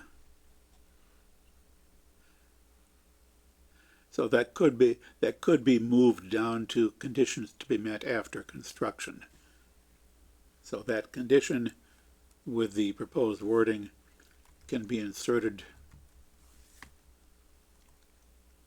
right around before or after C58. That's just that would just in be the end. moved. I think it in the end it still is a condition that needs to be met. Yep. As it's written. It doesn't really matter the section necessarily, but it's just a thought I had. I wanted to share it with the board. Yeah, just in terms of the organization of the conditions, since we do have them broken down into different categories, I think you're right, Justin, that this condition more appropriately belongs under conditions to be met after construction, which would involve renumbering conditions appropriately. But other than that, let's see, so that's not changing the substance of the condition, just changing where it goes. And if we look at condition C34, that addresses, and we use a condition like this when we're addressing a project that's built in multiple, where the actual residential units are being built in multiple phases. Understand that this particular project, all of the residential units are being built in a single phase. So C34 arguably is unnecessary. That C34 just says if you're splitting the building up into different phases. Does it harm anything to leave it in? It doesn't harm anything to leave it in. Let's leave it. Well, it's a little confusing because the bylaw minimum is 10%, and the real target of the building is 25%. Right? So I know it's one kind of overrides the other, but Yeah, the bylaw, right. So in terms of the number of affordable units, the bylaw, this more than satisfies the bylaw minimum. But condition 34, let's see. like F12 lays out 25% of the development or 31 units very specifically, but leaning on the original gateway bylaw, it's 10%. Yeah, so I think condition 34 probably, instead of referring to the, well, I think as a standard condition, we use it because this way, according to the bylaw, for the main reason that if it's possible that another portion of the building that in a phased approach contains the remainder of the affordable units, but the one that's built first needs to at least meet the bylaw level.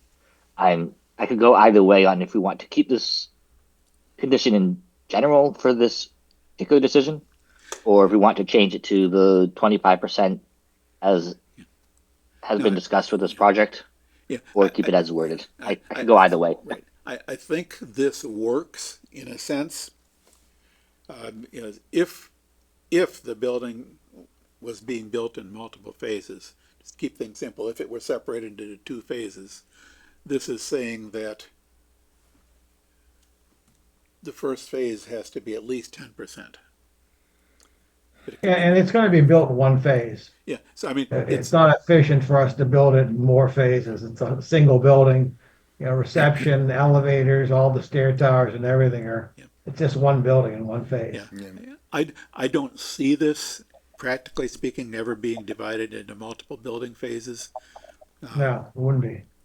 If we wanted to keep this language just because it's sort of standard, I would sort of preface it with a qualification that if the development should be split into multiple building phases, this condition applies. But clearly, it's not currently proposed as multiple phases, and it wouldn't make much sense to me to do it in multiple phases. But if we wanted to cover that base as a just in case, I would suggest slightly altering this language to say, if the project if the phasing of the project should change such that there are multiple building phases, then this rule applies. That makes more sense to me. Now, yes, I think we should. I think that's fine with the developer. That's fine.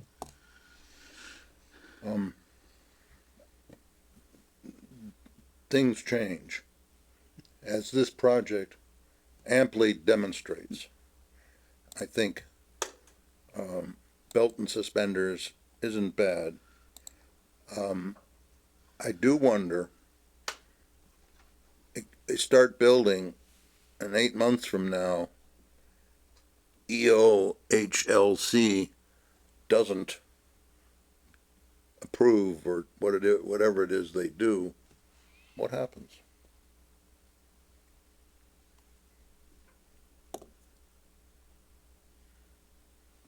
We'll find out then. I suppose you could say that the developer is doing it at their own risk. Yeah, but what happens? Well, I don't know what they wouldn't approve of. I mean, we are It's in not the- a question of, in is the it? correct square footages and It's not a distribution. question of guessing what they may or may not do.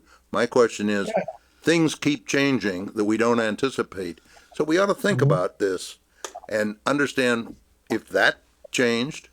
I mean, the state keeps changing stuff. What would that mean? And I guess we're not going to get an answer to that. Move on. All right, so I'm wondering if they can change things after we submit the plan. In other words, that would be an ex post facto law.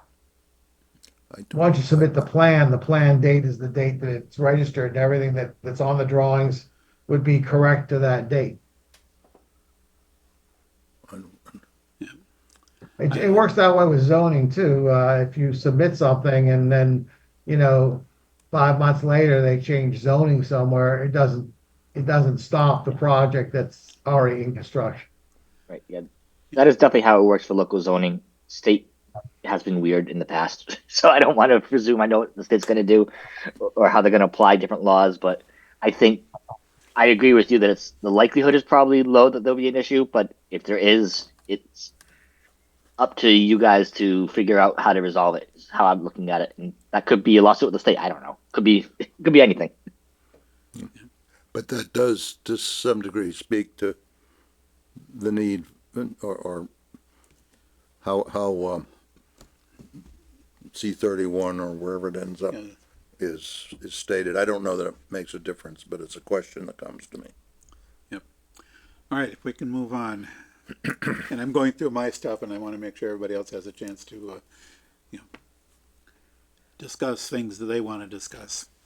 So I'm on my list. I'm moving down to C-63 here, and that was more a question of C-63 says applicant shall be responsible for submitting a final approval from police and DPW. The question that's in the draft here is submit to whom? I'm assuming that's submit to the board. Did you want that added? Is that normally what happens? My question was just because it didn't really tell you, so I thought, You- I just flagged it I- because it didn't say to whom, so I figured that might be something we well, want but- to add. To the department? Or to the board, to the board. Submit to the board via their designated agent is probably a good way to word it in my mind, but I could be persuaded differently. Nothing's gonna be sent to our houses. It's all gonna be sent to, But officially. Hmm? But officially to the board. Officially to the board. okay, if that does I what was trying to think, let me see. seems to be the right thing. Yeah, or as an alternative, when I was reviewing that, I noted that some of the other conditions take the form of requiring applicant to do X, but without stating to whom evidence of having done so is to be provided. So perhaps, my thought was perhaps here it is sufficient to say the applicant shall be responsible for obtaining final approval from both the police department and the public works.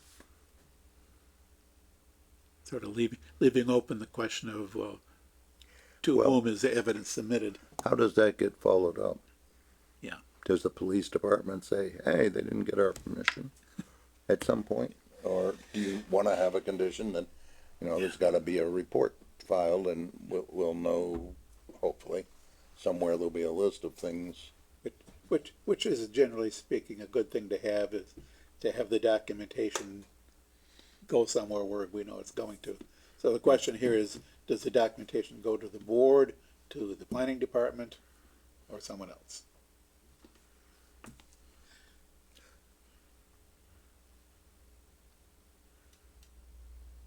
I'm inclined to say the board. So am I. Moving right along. Moving right along, that was not a major question, but there's, in C67, again, there is a phasing related condition, and based on our discussion about the previous phasing related condition, I'd say we probably want to leave it in there, even though it's unlikely to be invoked, but to, again, qualify it by saying, if the development is split into multiple building phases, this condition comes into play.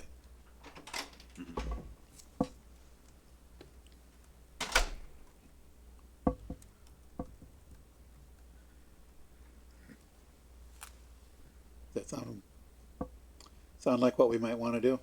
Makes sense to me. All right. And then condition 69, there's again the question of submitting it to someplace. And the board, The board, the board will be moving good right there. along. We've lost our last audience. We may still have some on Zoom.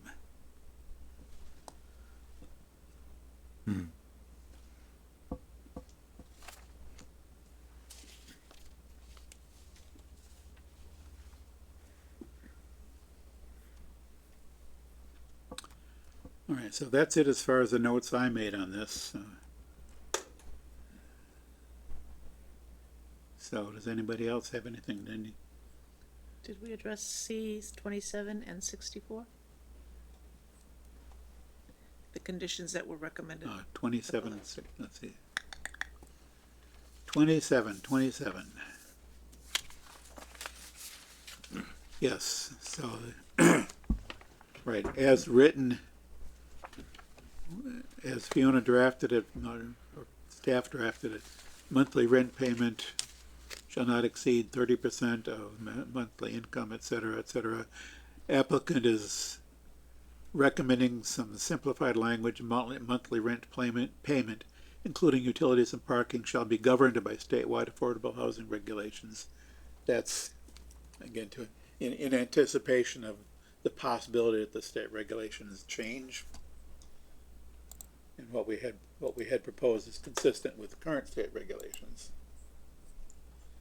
But sort of deferring the details to state regulations rather than trying to repeat them here.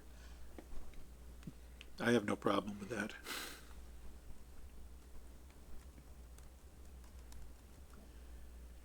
Anybody else have a problem with that? And 64.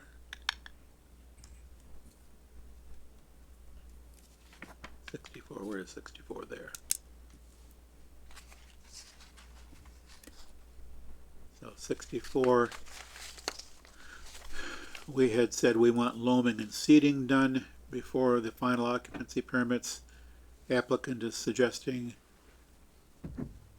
referring to temporary stabilization rather than loaming and seeding due to the possibility that the season might not be conducive to loaming and seeding. Can someone just describe what temporary stabilization means specifically? I'd be happy to. Yes. So in winter, when we wouldn't want to loam and seed where nothing's going to grow and it's just going to stay exposed dirt, it would be either, in the case of a frozen ground condition, it'd be like straw on the ground over the loam and seed, so that as seasons warm up, grass will start to grow through it, but it won't be washed away by rain or, any flowing water that the dirt can't handle, but the grass would be able to. So it's going to be like a straw matting.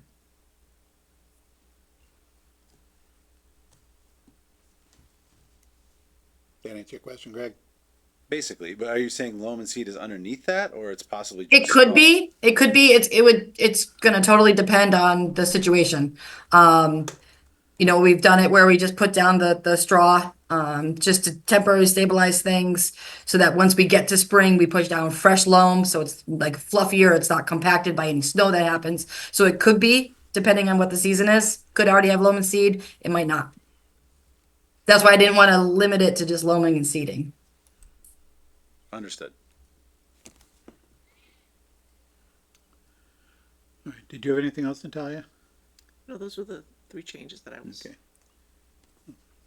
So, Bob, you have anything that you want to discuss, address? Not until we get to voting. Okay. I have one question, Dave. Prabhu, yes. So during the course of the discussion, there was one point that for me, it was very important as I was coming to a decision, which was about, is this application in order or not? And then Fiona clarified during the course of the meeting that, yes, this application is in order. For me, that was good enough. Is there a way to have that documented as a finding or wherever it has a placeholder that this application was in order? And that's good enough for me from that perspective. Yes. I'm pretty sure I remember reading through the findings that I think we have a finding for that. I think so. Hmm? I think so. Let's just take a quick look through this. Yes, and you're all reading the findings very carefully as I rapidly scroll through.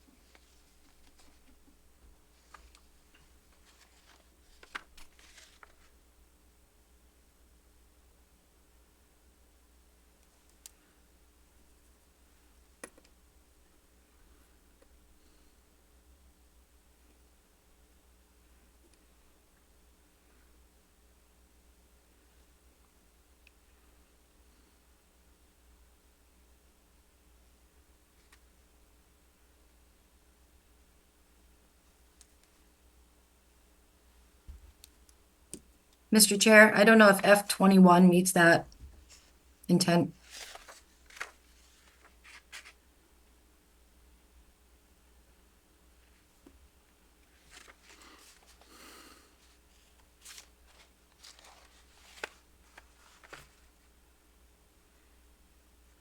I think it comes closer. I'd have to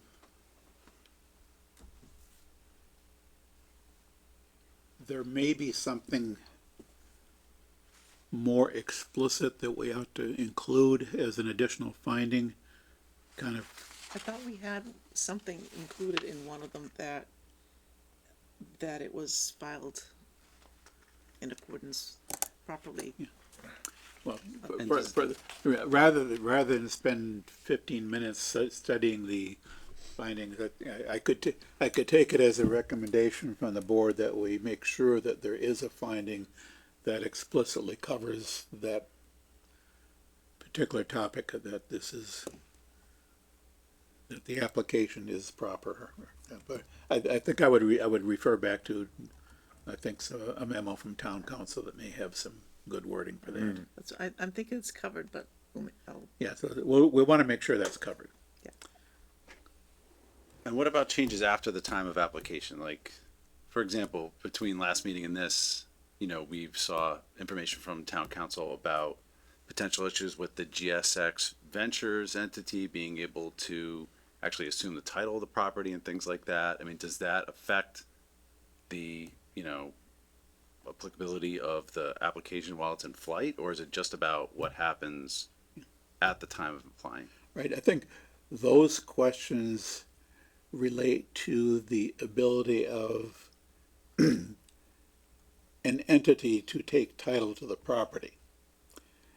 It doesn't affect the validity of the special permit, but in the worst case, if it turns out the applicant is unable, there is no one to take title to the property, then there can be a special permit, but it will never be built.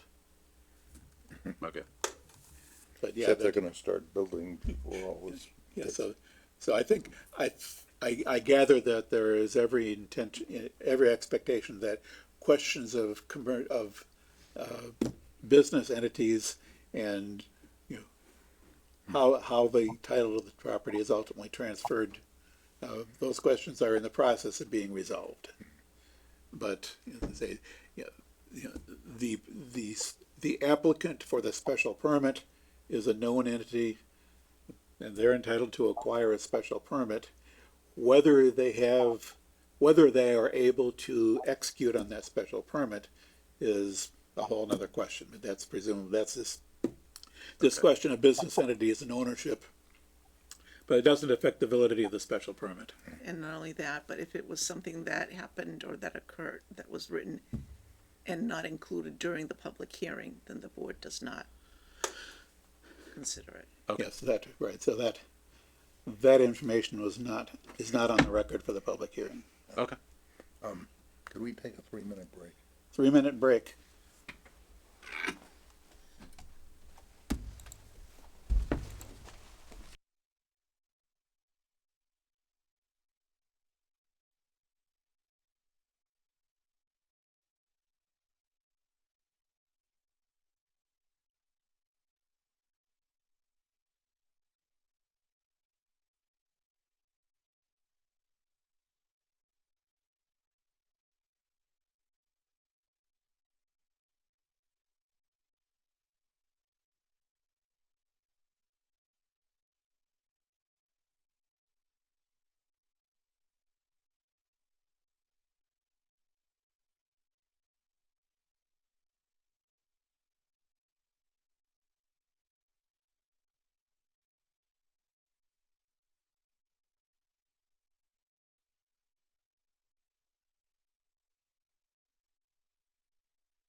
continuing the discussion.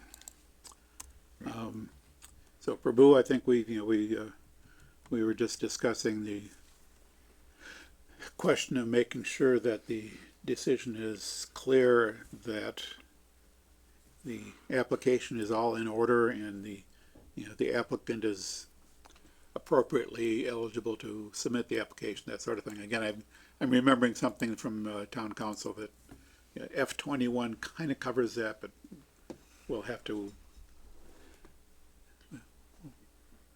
make sure we've got that covered as we finalize the language here. So, did you have something else, Prabhu? No, I'm good. Thank you. Justin, did you have anything? Greg, you have anything else? Bob? Well, I guess just a procedural question. You know, if you wanted to talk about favorable or not favorable on a finding, is that done inside of the discussion of the motion or at the time of voting, as you mentioned earlier, or is it something that you discuss now? There are two ways we've done this before. Like we've done the primary use case of doing the entire decision vote. But if there's a specific finding or thing like that that you want to have a separate vote on as a member designated to vote, we can make a motion on that specific finding and vote on that separately. That's something we've done in the past. Yeah, so the simple approach that we usually are able to take is to one motion, make favorable findings, grant all the requested waivers, approve the permit, grant the permit with all the conditions. But we have on occasion had individual findings that we want to discuss and vote on. And so if we're kind of at a point where we're ready to start voting on the decision, it's probably best for us to start with any individual findings that we want to vote on, and then we can kind of do a catch-all and everything else. See, I want to talk about, but not necessarily make changes to a few of them, and that would fit under the blanket motion, and you can, that could lead to an amendment motion. Yep. Whatever we all kind of feel would work easiest. So if you, per your suggestion, Bob, would we start out with a blanket motion to make favorable findings and basically the whole 9 yards, and then we can, as we discuss that motion, we can then discuss individual findings? That works. Which findings are you interested in? F63 and 66. 63 and 66. 63. But I'm happy to, whatever way you like. I mean, I'm not advocating for voting piece by piece. These are just ones I had issues with. 63 is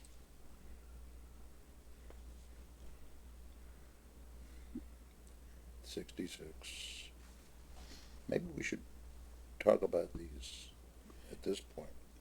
Yeah, if you want to talk about the findings before we start voting, maybe if after we discuss those particular findings, if we, depending on where we end up with, we might want to vote specifically on a particular finding, but if not,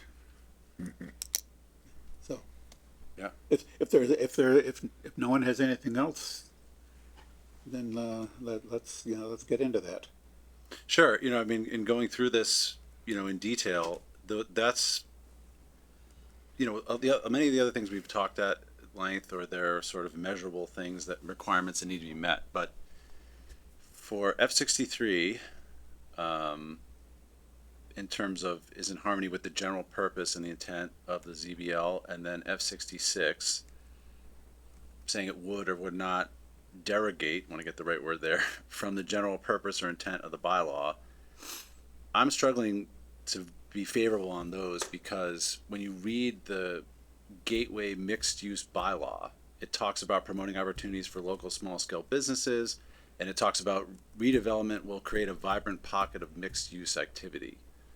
But that district is one parcel, this parcel, right? So Where I'm stuck is if we approve an all residential building for the one parcel that constitutes the district, you won't achieve those objectives of opportunities for small scale business and a vibrant pocket of mixed use, right? It will be a residential building for the, kind of foreseeable future.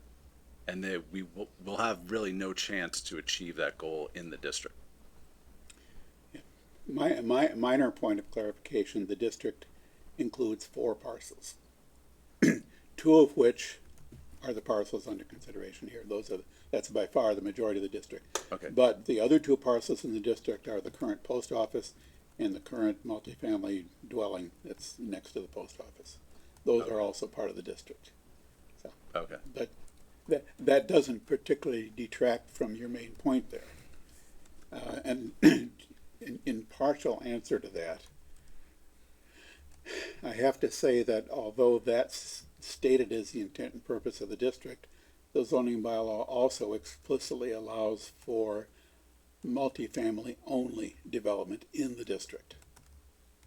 So you might argue that that is somewhat in contradiction to the stated intent and purpose, but nevertheless it's the detail of what is actually allowed in the district that has to kind of govern. So yeah, it's there's a bit of a disconnect there, but it is what it is. That in fact this development is residential only development is allowed in the district. And I understand it's allowed. I guess the question of, a special permit, the privilege to go to a higher number of units, how do you factor that in terms of the objective of the bylaw, right? Yeah. Ultimately, you have to go by I what's think I can help you allowed with in the that. district. If you don't mind me interjecting. I mean, essentially, the residential that we're providing there is gonna provide additional people downtown that'll reinforce all the businesses in the downtown area. By creating, a walkable village with lots of residential people who have the wherewithal to enrich the retail community of downtown. I think the other one was that actually, as we understood it, sooner or later, the post office is going to turn into a commercial building as well as our next door neighbor. So I think from the standpoint of why you can have retail in a residential empowerment, I mean, a mixed use zone is that the residential is one aspect of enriching, the retail segments. If you don't have the residential, there's no one to shop and there's no one to buy dinner and there's no one to be a participant in the retail activities that go down in an urban area. Yeah, but again, I keep going back to the realization that although we did envision this district primarily as mixed commercial and residential, the way the bylaw was written is as to what is allowed in the district. It does allow what is being proposed here. And it's hard to argue that you can ignore that in favor of the desire to include commercial. It's the details sometimes that matter here. And Yeah. so I do see the point that this isn't exactly what we were thinking of when we created the district, but we did include the option for residential only. And I would agree with you, Mr. Chair. From my standpoint, I think our best case, most ideal solution in this district would have included the retail, but this is in the scope of what the zoning and the ZBL allow and support. So I would agree with you there. Yeah, we could have written the zoning bylaw to prohibit residential only, but we didn't. So does that kind of address your question, Greg, about 63 and 66? Somewhat. It's not 100% satisfying answer because what we all kind of expected of this is not quite what we're seeing. But nevertheless, again, it is specifically what the bylaw does allow. Right. I get that it's allowed. I guess I'm just going back to a lot of the public comment and what was discussed in the intent and the fact the intent's not being achieved. So do you allow a special permit when the intent and the objectives aren't being achieved? Yeah, you could say that's a fault in the bylaw. But I don't know that we could refuse this on that basis. Well, we could refuse this on that basis, but we might not be able to sustain that when we got to court. Is what really the test.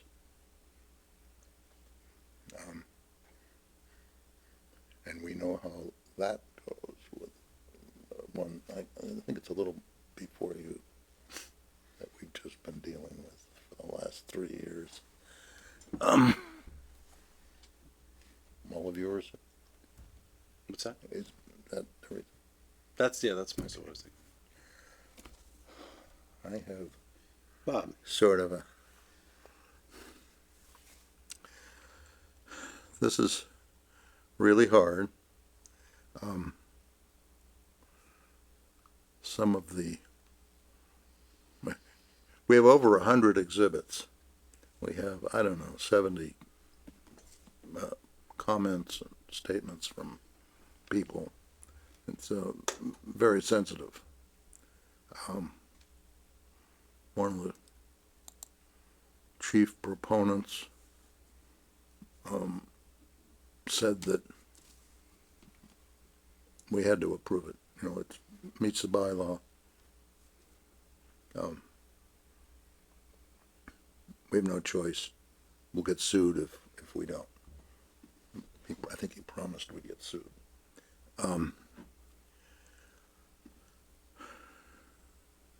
But the whole point of making this a special permit rather than just regular normal zoning is that you build in an element of discretion, understanding that different locations and different proposals at particular places in the district might or might not really work. It's a way to avoid having to write a different zoning bylaw for every lot, you know, for every, try to anticipate for every one of them. But our bylaw is, our special permit is definitely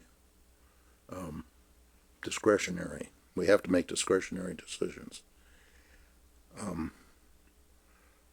lot of I understand a lot of the problems that people have expressed about this, but as we know, most of the issues like traffic have been addressed in ways that aren't going to go anywhere. You know, we say traffic's bad, so no. They say, but two professional traffic reviewers, one for them and one for us, have said it is okay. So that's not really sustainable. But the particularly, I think, finding 55, 58, and 59 reference the zoning bylaw 1.5.5 G, J, and K. And those are is or is not compatible with adjacent properties and properties in the district. Protection within this decision, based on if I stated within this decision, protection of important historic, cultural, and scenic landscapes with regard to the proposed development is or is not satisfactory. And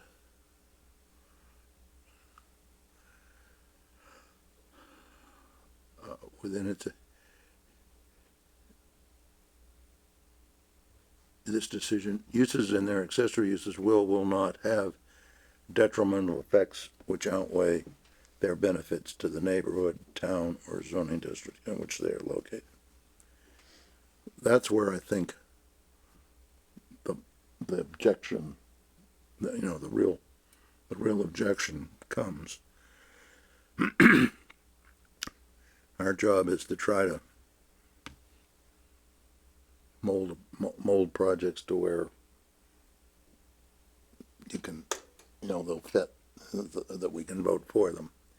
And I think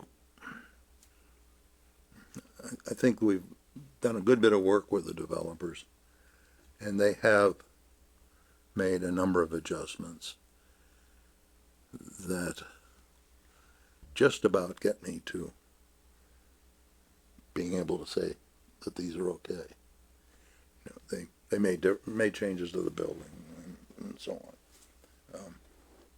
But people are not coming to it. There's going to be a few people that aren't happy about this. And at least that's my point of view. So I don't think we have to take those separately. Well, I agree with you on 55 and 58. I mean, I think there's been a lot of changes aesthetically to the building, but it's still a larger building than any other building in the area, but significantly. And, the barn being retained but turned into storage really isn't, in the spirit of historic preservation. So I think those are weak. Yeah. Well, it's a whole historic district.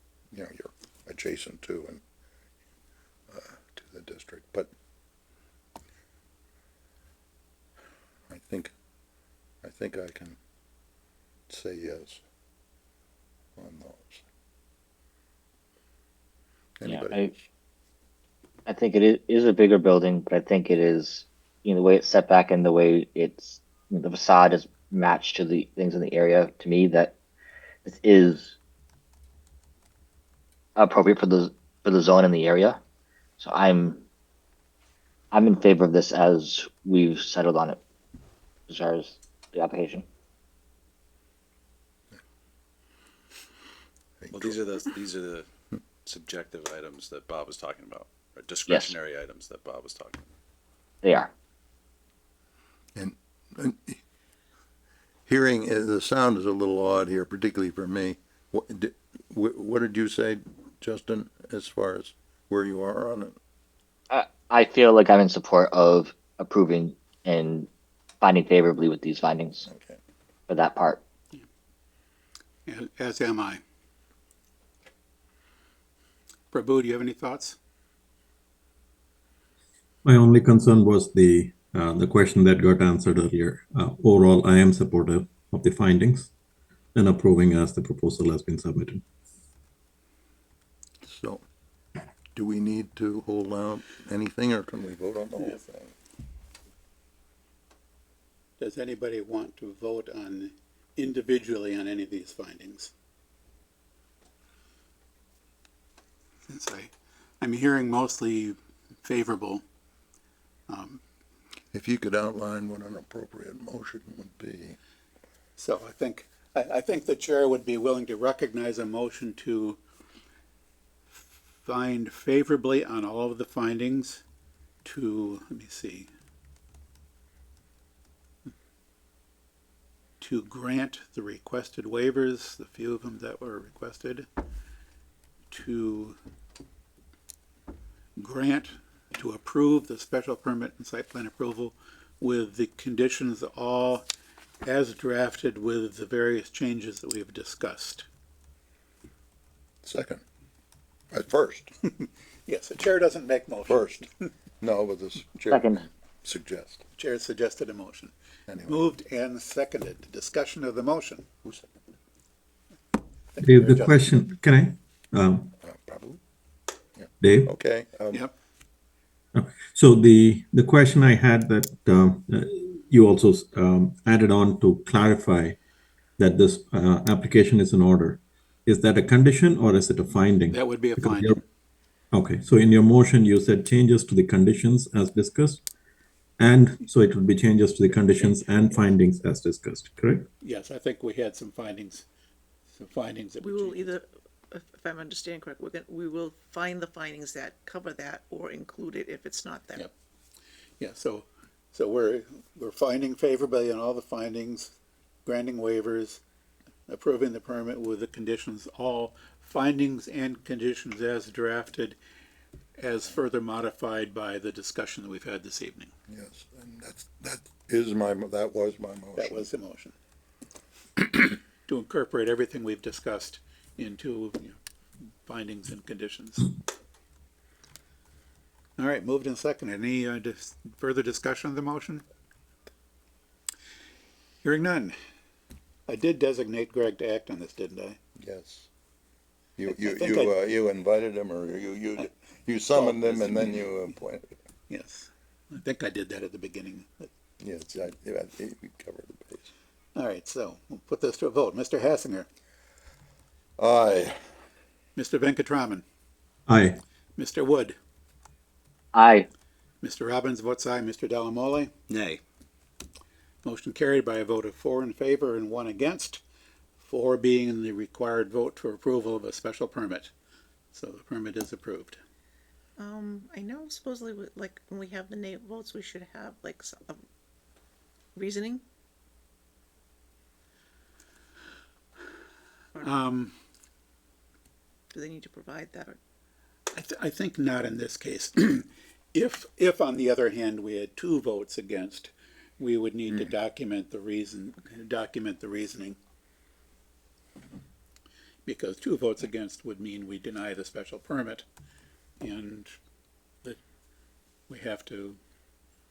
we would have to document the basis for denial. And I Mr. think- Delamole, correct me if I'm wrong, but would I be accurate in saying that your reasons for no were already captured in our discussion? Yes, I think the discussion of F55, F58, F63, and F66 Okay, are already in the record. thank you. Yeah, actually, I'm not sure that you actually have to state the reasons, but you sure as hell better.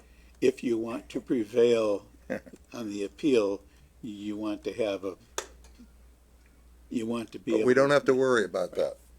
Moving, We've been through that on, as you noted recently on another subject, circumstances being a little bit different. I move we authorize payment of the bills. Second. Moved and seconded that we pay our bills. Any discussion of the motion? Hearing none. Mr. Hassinger. Aye. Mr. Venkatraman. Aye. Mr. Wood. Aye. Mr. Robbins votes aye. Motion carried unanimously. I think, I don't think there was any correspondence that I- makes too much difference. no, nothing in correspondence caught my eye. Yeah. And reports from planning board representatives on town committees and CMRPC. Hearing none. I attended the quarterly meeting of CMRPC. It was out in, out west of, never mind. Anyway, it was a good meeting. A lot of people there. Everybody sort of introduced new members. There's some appointing new members that we have to do, isn't there? Yes. All right. And that will come up on another agenda, Yes. on a different night. Yes, just looking ahead, we are scheduled to meet with the select board on October 1st to appoint a new member to the planning board. At our meeting following that, October 7th, we will, with a new member on board, we will be able to designate a clerk and representatives to various places to take the place of our former member. Are there any other items that may come before the board? I move we adjourn. Oh, we have bills. No, I withdraw my motion. Justin? That you couldn't discuss. I move that we approve our bills and pay them. I did that. We did that. Oh, I missed. Where were you? I totally. I don't know. I Do was do moving vote? fast. You voted in Didn't save favor a of bit. Okay, then I'm losing it tonight. Sorry. Go ahead. So I I move heard a we motion adjourn. to adjourn. Didn't I make that? Yes. I Second heard- motion, whatever. I heard the Second. motion. I was waiting for a second. Did I hear one of you guys second the motion to I adjourn? think Justin just. Justin seconded. All righty. Moved and seconded that this meeting be adjourned. Mr. Hassinger, Aye. Mr. Venkatraman, Aye. Mr. Wood, Aye. Mr. Robbins votes aye. Motion carried unanimously. We are adjourned. Thank you all.